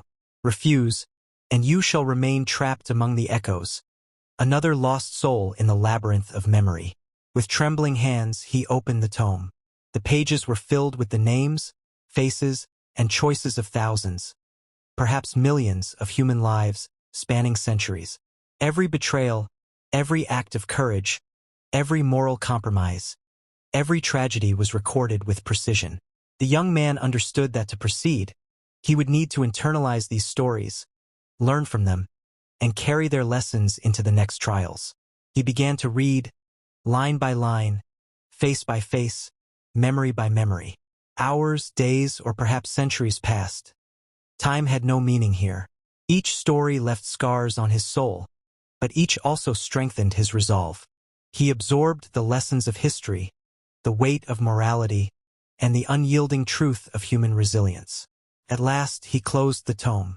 The Hall of Remembrance trembled, then quieted.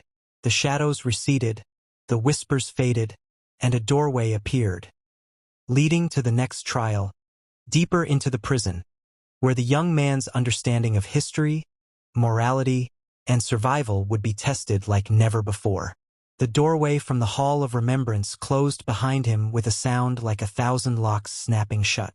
Ahead stretched a massive chamber, taller than any cathedral, wider than any palace hall. Its walls were blackened stone, but etched across every surface were runes, glyphs, and sigils that seemed to pulse faintly in the dim light. The ceiling disappeared into shadows, and the floor was a polished obsidian mirror, reflecting him endlessly in fractals of himself. He stepped forward cautiously. The object in his hand throbbed with energy, more insistent than ever. The air was thick, heavy with the weight of scrutiny. A voice, deep, resonant, layered with the timbre of countless beings, boomed through the hall. Welcome to the Hall of Judgment. Every action, every thought, every influence you have exerted is now under review. You are no longer merely a participant. You are the subject. The choices you made, the interventions you took, the lives you touched, each shall be weighed, measured, and judged. Fail to meet the standard, and you will remain here, trapped, an echo among echoes, never to move forward. The young man's heart pounded. The hall was no longer passive. It was active, sentient, aware. Each of his past actions rippled through the chamber, illuminating giant holographic-like scenes on the walls. He saw the siege he had influenced, the plague he had mitigated, the betrayal he had tempered. Each action, even those he thought minor, was displayed in excruciating detail, every consequence magnified 100-fold. Then the first trial began. The floor beneath him cracked, and he fell not into a pit, but into a mirrored void. Here, the hall forced him to relive every choice he had ever made in exacting detail. The child saved from famine. The faces of those he had failed to protect appeared, accusing, silent but heavy with judgment. The soldiers who had survived the battle under his subtle guidance now stared at him, some grateful, some cursing him for what they perceived as insufficient aid. The voice echoed again, louder, omnipresent. Do you understand the weight of your actions? The smallest nudge can echo across centuries. Every moral compromise, every act of mercy, every omission, everything is visible here. You must answer. Defend your choices. He tried to speak, but no words emerged. Instead, the object in his hand projected a stream of consciousness. His intentions, reasoning, and morality laid bare. Every thought, every calculation, every fear was visible to the hall. The voices of those he had influenced spoke back, asking questions he had no easy answers for. Next, he was confronted with a trial of impossible decisions. A village lay before him in spectral form. Fires burned in the distance, and children wailed. He could see two options: divert the flames and save the children, but in doing so, hundreds of soldiers, already wounded and trapped, would perish. Or allow the village to burn, preserving the soldiers but condemning the innocents. The object pulsed violently. The hall whispered in his mind, "Choose wisely, for your moral compass is being measured. There is no right answer, only truth in your reasoning." His hands trembled as he focused. He chose a compromise, guiding the soldiers to create a human chain, using limited resources to save both groups, but at great cost. The hall reacted violently. Shadows shrieked and twisted, fracturing the reflections on the obsidian floor. Pain, guilt, and relief crashed through him simultaneously. He realized that here mercy and morality were not measured by outcome. They were measured by intent, understanding, and courage. The hall then shifted him into a courtroom unlike any before. Ghostly figures of historical judges, kings, and philosophers surrounded him, each representing a facet of human ethics. They began questioning him relentlessly, asking why he had interfered in battles, why he had influenced the plague-ridden city, why he had chosen one life over another. Each question was loaded with moral paradoxes, impossibilities, and contradictions. Every answer he gave caused new echoes. The hall simulated outcomes he had never considered. Children he saved died years later from unrelated causes. Soldiers he preserved became tyrants. Decisions meant to prevent suffering inadvertently caused more harm. The young man realized the horrifying truth. Morality was a river, not a stone. Every action flowed, and the consequences could never be fully known or contained. Hours, or was it days, passed. He was relentless, pressed from all sides, yet he endured. The object glowed steadily, feeding on his determination, amplifying his focus. He realized that survival here depended not just on courage or wisdom, but on clarity of mind, the ability to weigh consequences, understand human nature, and act with integrity under impossible circumstances. Then came the ultimate challenge. The hall projected a scene from the far future, a world ravaged by choices made centuries before. Wars, plagues, betrayals, environmental collapse, all traced to decisions he had influenced, amplified, or failed to prevent. Shadows coalesced into faces, accusing, pleading, and demanding. The hall's voice thundered. Do you accept responsibility for all that you have influenced? Can you bear the full weight of human suffering, knowing some of it could have been prevented and some could not? He fell to his knees, tears streaming, heart heavy. The object pulsed rhythmically against his chest. And then he spoke not to the hall but to himself. I cannot change all the past. I cannot save everyone. But I can bear witness. I can learn. I can act with honesty, courage, and wisdom in every moment I am given. And I will continue, no matter the burden. The hall shuddered, the shadows momentarily recoiling as if testing the truth in his voice.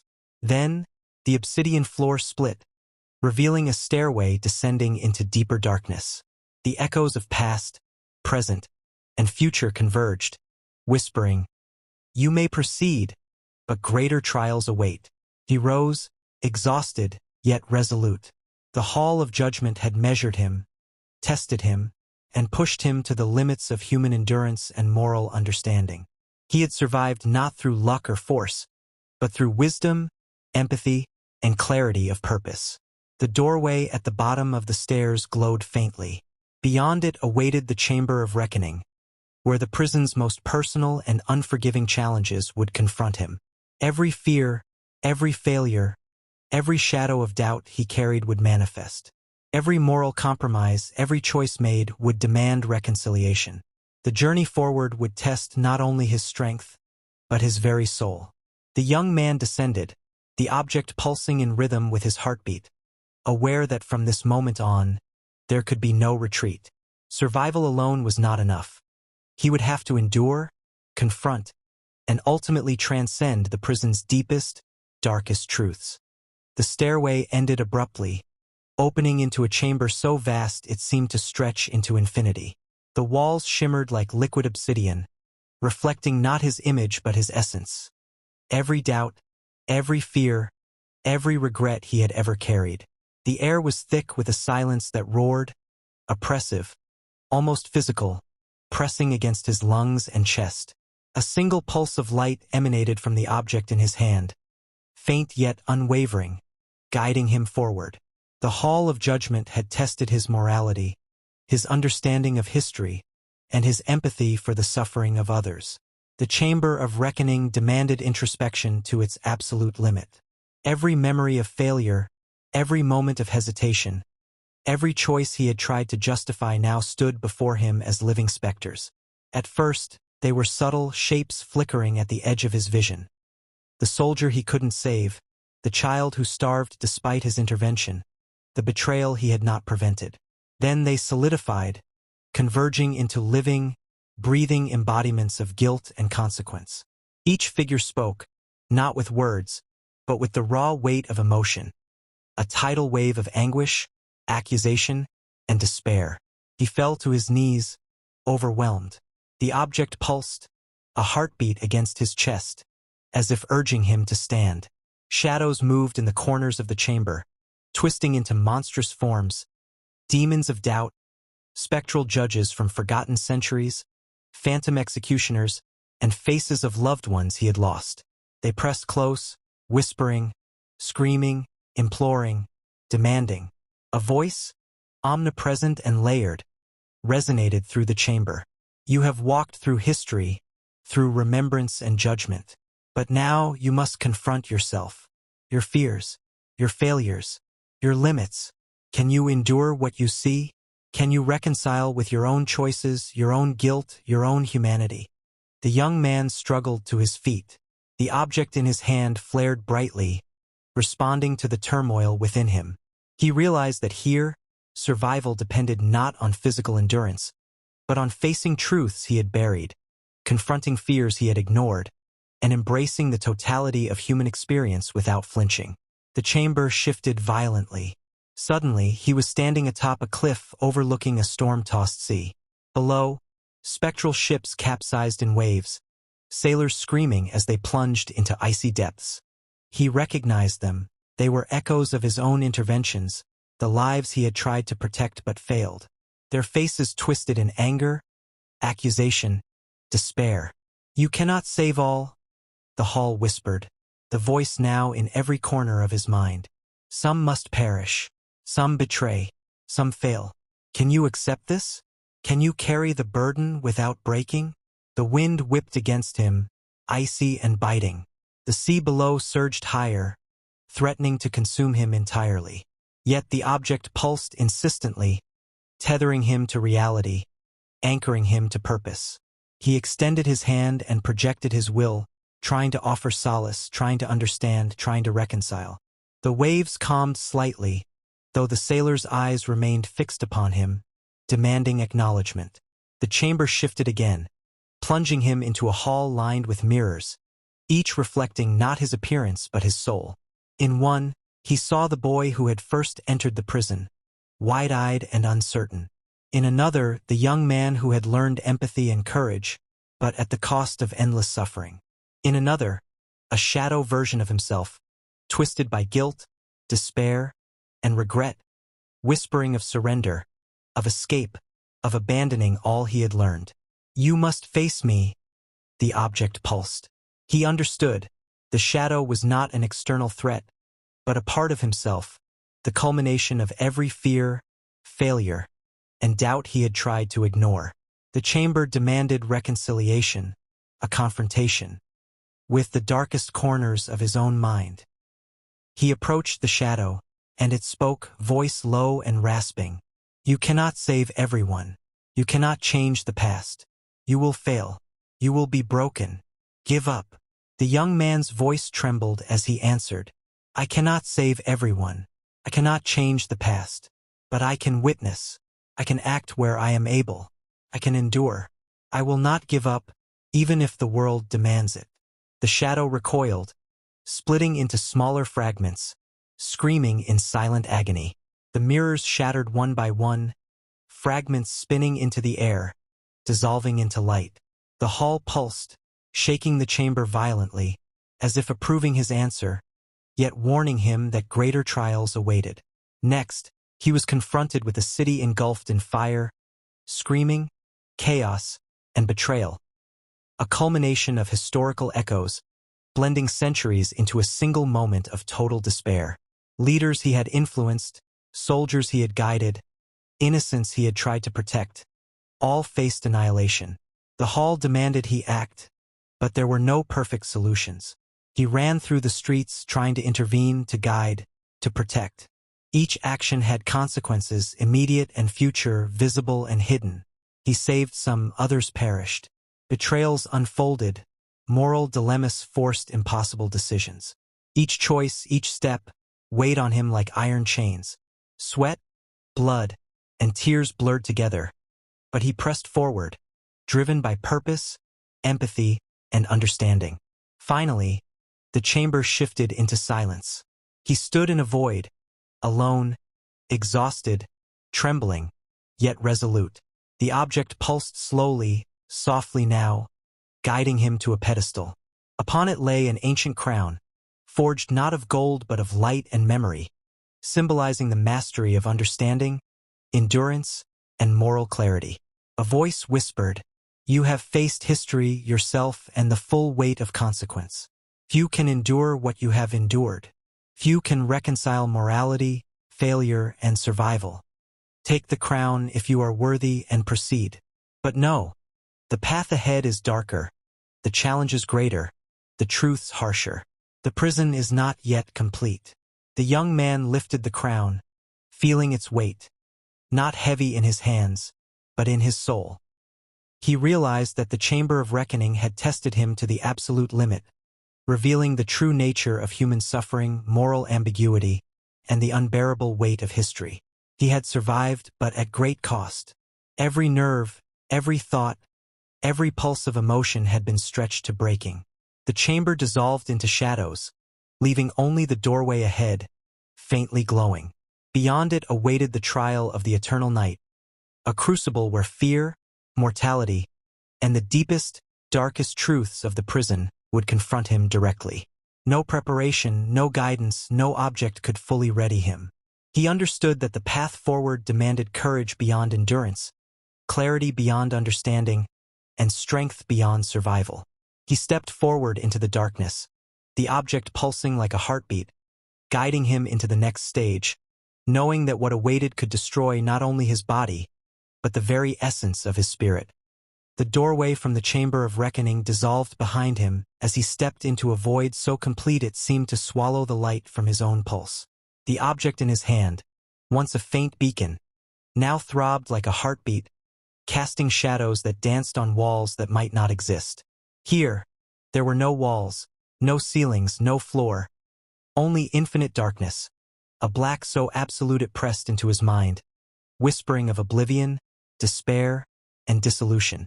A voice, ancient and layered, emanated from nowhere and everywhere at once. You have endured judgment. You have faced yourself, your past, and the consequences of your actions. But survival here is not measured by courage, wisdom, or morality. Survival here is measured by fear itself. Will you endure when the darkness is eternal? When hope is extinguished? When every shadow, every memory, every doubt becomes flesh? The air thickened, oppressive, each breath a struggle. Shapes began to form, first indistinct, then sharply defined. Figures from his past, from history, from the darkest recesses of imagination, emerged. Friends he could not save, enemies he had vanquished, innocence he had ignored. Their faces twisted, mouths opening in silent screams, eyes burning with accusation. The ground, or whatever served as it, seemed to shift beneath him, a vortex threatening to swallow him whole. Then came the first manifestation, the shadow of mortality. From the darkness rose a figure taller than any man, cloaked in black, face obscured by a void, skeletal hands extending as if to pull him into the abyss. The voice of the hall boomed, "Behold the weight of death, the inevitability of decay. No matter how brave, how wise, how moral, you will die. Can you stand when the universe itself seeks to consume you?" The young man's heart pounded. He raised the object as a shield, and it flared with light, pushing back against the shadow, but the creature advanced relentlessly. The ground trembled. The air vibrated with the resonance of inevitability. He realized that here, resistance was not enough. Survival demanded understanding of fear, not defiance.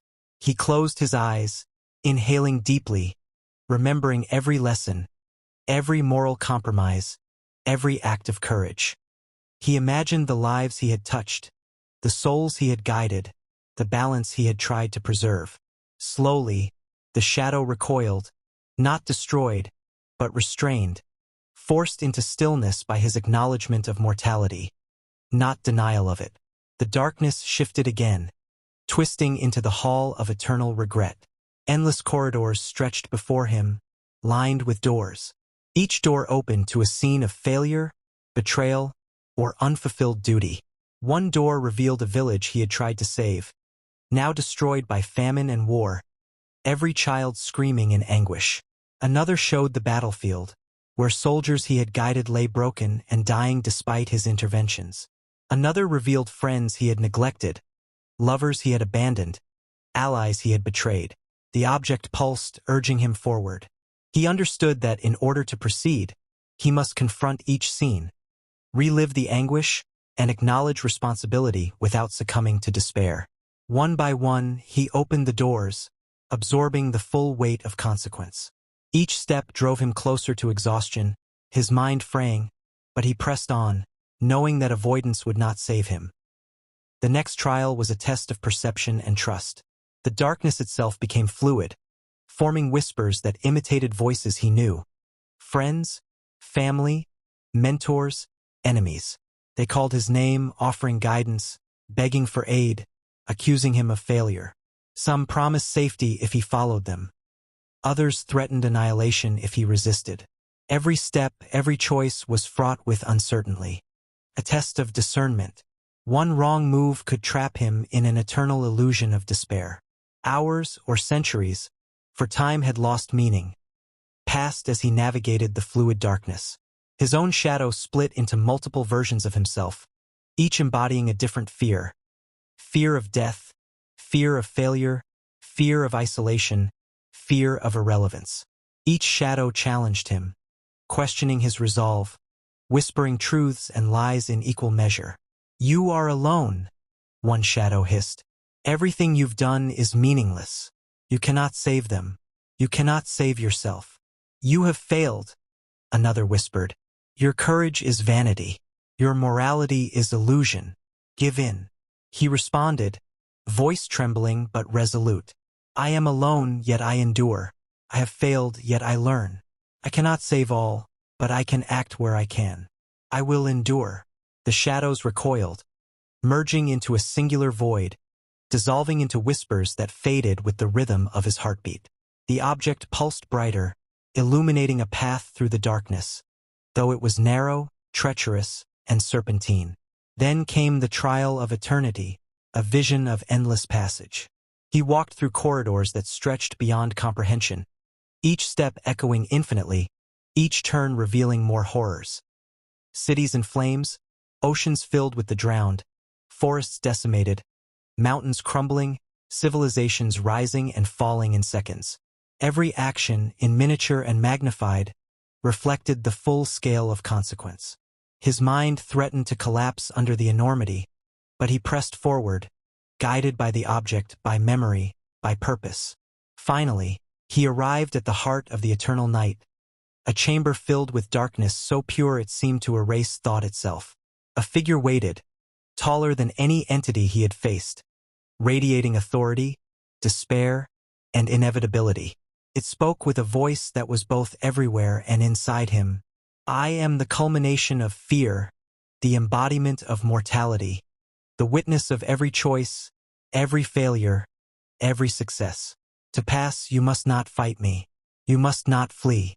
You must endure the absolute presence of fear and mortality, acknowledging it as truth, yet refusing to let it destroy you." He fell to his knees. The object in his hand glowed intensely, a beacon against the void. He felt the weight of every life, every choice, every shadow pressing against him. He focused inward, embracing mortality, accepting fear, acknowledging failure, yet affirming his purpose and endurance. The figure extended its hand. The darkness trembled. The voice whispered, "You endure. You acknowledge. You act. You are neither destroyed nor broken.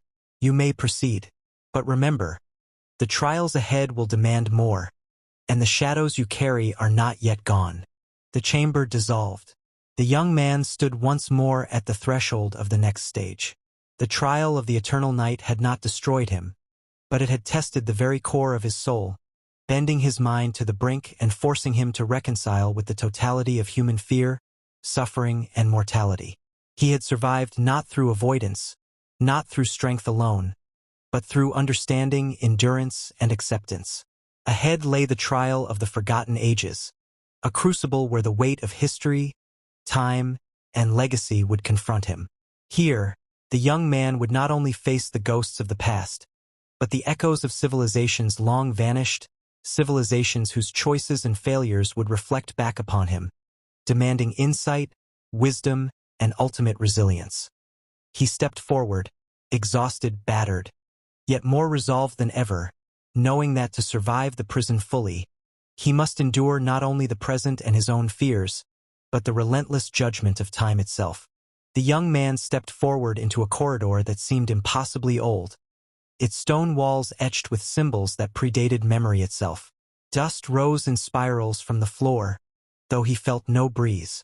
Every step echoed like centuries collapsing into the present. He realized he had entered the memory of time itself, a place where civilizations long erased by conquest, disaster, and decay lingered as echoes, waiting for acknowledgement. The walls shifted, revealing visions of cities whose names had been swallowed by history. Golden towers glimmered, only to crumble into dust. Vast armies assembled with precision and then fell apart in silence. Great scholars wrote books whose pages dissolved before his eyes. Temples, palaces, libraries, all rose and fell in moments. Time was compressed here, flowing not linearly but as a panorama of consequence, a gallery of creation and annihilation. A voice, deep and resonant, emanated from the walls themselves. Behold the ages that have forgotten themselves. Witness the choices made, the decisions ignored, the wisdom squandered. To endure here is to learn from all history without being crushed by it. Only then can you proceed. Only then can survival have meaning beyond the present. He walked deeper into the trial. Each step revealed not just history but the raw lessons encoded in civilization's rise and fall. He saw kings who failed to heed counsel, empires that fell to their own hubris, scientists whose discoveries were lost to ignorance, and generals whose victories were undone by their arrogance. He saw cities destroyed not by external enemies but by internal betrayal, greed, and neglect. Every vision was a lesson, every collapse a mirror reflecting the vulnerabilities of human endeavor. Then the chamber opened to the gallery of voices, where the spirits of the forgotten ages spoke, not as ghosts, but as historians, chroniclers, and witnesses. They narrated their triumphs and failures with unflinching honesty, their words simultaneously illuminating and oppressive. Your life is brief, yet your choices echo through eternity. The same mistakes are made over and over. Power is abused, wisdom ignored, compassion denied. Yet some endure, some act, some see beyond themselves. He listened, absorbing the relentless weight of these truths. Each story was vivid, heartbreaking, and instructive. A civilization that had mastered mathematics fell because it failed to guard knowledge. A people who revered peace were destroyed by their own paranoia. Entire philosophies were erased because their keepers chose silence over courage. The young man realized the object in his hand pulsed with knowledge, responding to his understanding. It was both guide and judge, feeding on comprehension and moral awareness. To proceed, he had to internalize every lesson, seeing the patterns of human error and triumph without despair, without arrogance. Suddenly, the floor beneath him shifted. He was standing atop a massive globe, the contours of continents changing beneath his feet, reflecting the rise and fall of civilizations. Ghostly armies clashed, cities burned, rivers dried, and mountains crumbled. From above, he could see the interconnectedness of cause and effect, the chain of decisions that led to wars, peace, revolutions, and collapses. You see now, the voice intoned, why understanding the past is essential. You are not merely surviving. You are absorbing the weight of millennia. To ignore history is to doom yourself. To understand it is to wield knowledge as armor. The globe shattered into fragments, each fragment becoming a doorway. Behind each doorway lay trials, tests of courage, intelligence, morality, and endurance drawn from history itself. One required him to negotiate peace between rival kingdoms with impossible demands. Another forced him to choose which cities to save from famine when he could not save all. Another tested him in battle not against enemies, but against the inevitability of failure itself. Every choice he made echoed through the fragments, teaching him the balance between action and consequence. Some doors led to despair, others to insight. Slowly, painfully, he learned the rhythm of history, the lessons of forgotten ages, the ways in which human endurance could triumph even in the face of inevitable loss. Finally, after what felt like decades within minutes, he reached a hall lined with statues of unknown heroes and thinkers, inventors and leaders, saints and philosophers. Their faces were solemn, their eyes fixed on him. In the center, a pedestal bore a book bound in light, inscribed with symbols older than memory. The voice spoke one final time. Here lies the culmination of the trial. Every age forgotten, every life erased, every lesson lost is preserved within you now. Take this knowledge not as power but as responsibility. Beyond this chamber lies your final test. Beyond this chamber lies the closure of the prison, the reckoning of your journey, the confrontation with ultimate freedom and consequence. The young man reached for the book, feeling the weight of every civilization, every moral choice, every shadow of failure and triumph pressing into his mind. As he grasped it, the darkness around him began to dissolve, revealing a faint glimmer of dawn. The final chamber awaited, the trial of the eternal end, where all lessons, fears, and endurance would converge into a single, defining moment. The young man stood at the threshold of the final chamber, the culmination of every trial, every fear, every shadow that had haunted him since he first entered the prison of his destiny. The air was different here, alive, heavy with the weight of millennia, vibrating with echoes of forgotten civilizations, long-dead heroes, and the whispers of every choice ever made. The object in his hand glowed brighter than ever, pulsating with the knowledge, anguish, and wisdom he had gathered from the trials of fear, darkness, and the forgotten ages. As he stepped forward, the walls themselves seemed to breathe. Scenes from history unfolded around him like living tapestries. Empires rising and falling, battles fought in silence, inventions discovered and lost, moral triumphs and failures stacked upon one another in dizzying complexity. Every scene whispered a truth. Survival was never merely endurance. Survival was understanding the intricate web of cause and effect, of fear and courage, of knowledge and ignorance, and of choices weighed against eternity. The floor beneath him dissolved into a river of time. He walked across it as if on water, the currents carrying visions of every life affected by his past decisions, every soul touched by his presence, every consequence magnified across centuries. Each ripple in the river reflected a possibility, some dark, some luminous, all inevitable unless met with wisdom and resolve. Suddenly, the darkness coalesced into a figure, taller than any man, glowing with the intensity of 1,000 suns, yet exuding a cold emptiness that threatened to annihilate thought itself. It was the judge of all ages, the embodiment of history, morality, fear, and consequence. Its voice resonated inside his mind rather than his ears. You have endured every shadow. You have faced mortality, despair, betrayal, and the relentless passage of time. You have witnessed civilizations crumble and rise. You have held the weight of all human knowledge and folly in your hands. Yet this final test is not of endurance or comprehension alone. It is of integration. Can you reconcile the darkness and the light, the failures and triumphs, the mortal and the eternal within yourself? Only then may you leave this place.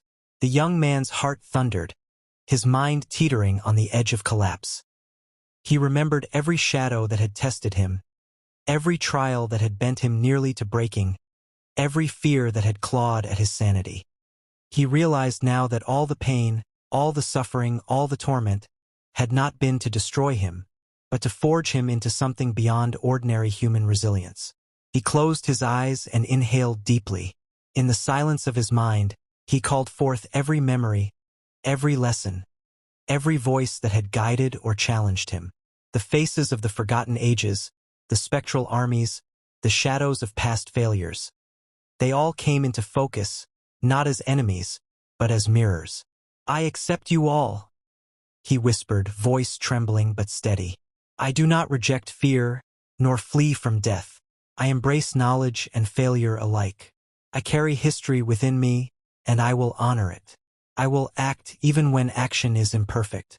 I will endure, not for myself alone, but for those who cannot.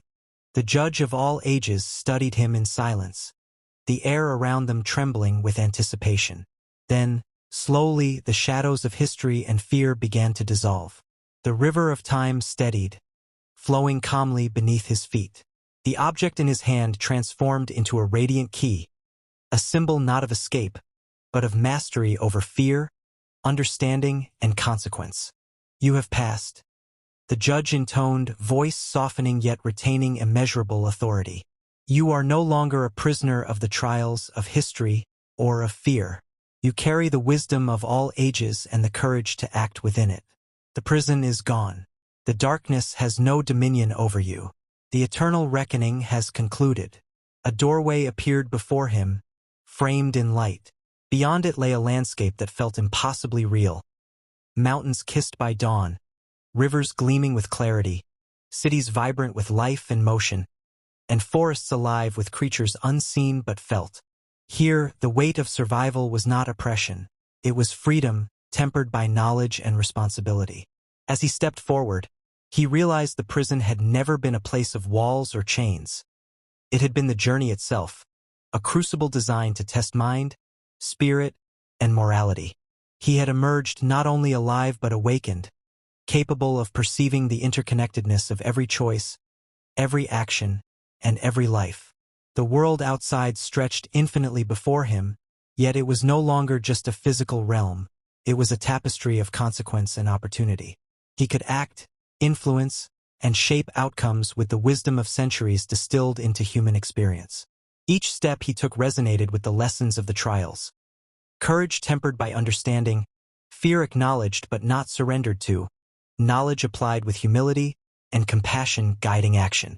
In the distance, he glimpsed the echoes of those who had accompanied him in spirit through every trial, friends, enemies, forgotten heroes of history. They smiled, not as saviors, but as witnesses to his endurance. Their presence reminded him that survival was never solitary. It was an interplay between the self and the countless forces, seen and unseen, that shape existence. The young man raised the radiant key high. Its light extended across the horizon, weaving through the rivers, mountains, and cities, touching every shadow and illuminating every corner. It was not a key to escape. It was a key to understanding, mastery, and true freedom. As the dawn broke fully, spilling gold across the landscape, he understood the final truth of the journey. Survival is not merely living. It is embracing the full scope of life, history, and consequence, and choosing to act with courage, knowledge, and purpose in every moment. He stepped fully into the light, leaving behind the trials, the shadows, and the endless echoes of the prison. Behind him, the corridors of fear and history collapsed into nothingness, leaving only clarity, freedom, and the unbroken continuity of human endurance. The eternal reckoning had concluded. The trials were over. The young man had survived, but more importantly, he had transcended. His journey, though born in darkness, ended in understanding, illumination, and mastery. And thus, the story ends, not with death, despair, or defeat, but with the triumphant emergence of a soul tempered by every shadow, every failure, and every lesson that history could offer. The prison of fear and time had finally released him, and he walked into the world anew, unbroken, enlightened, and eternal in his resolve.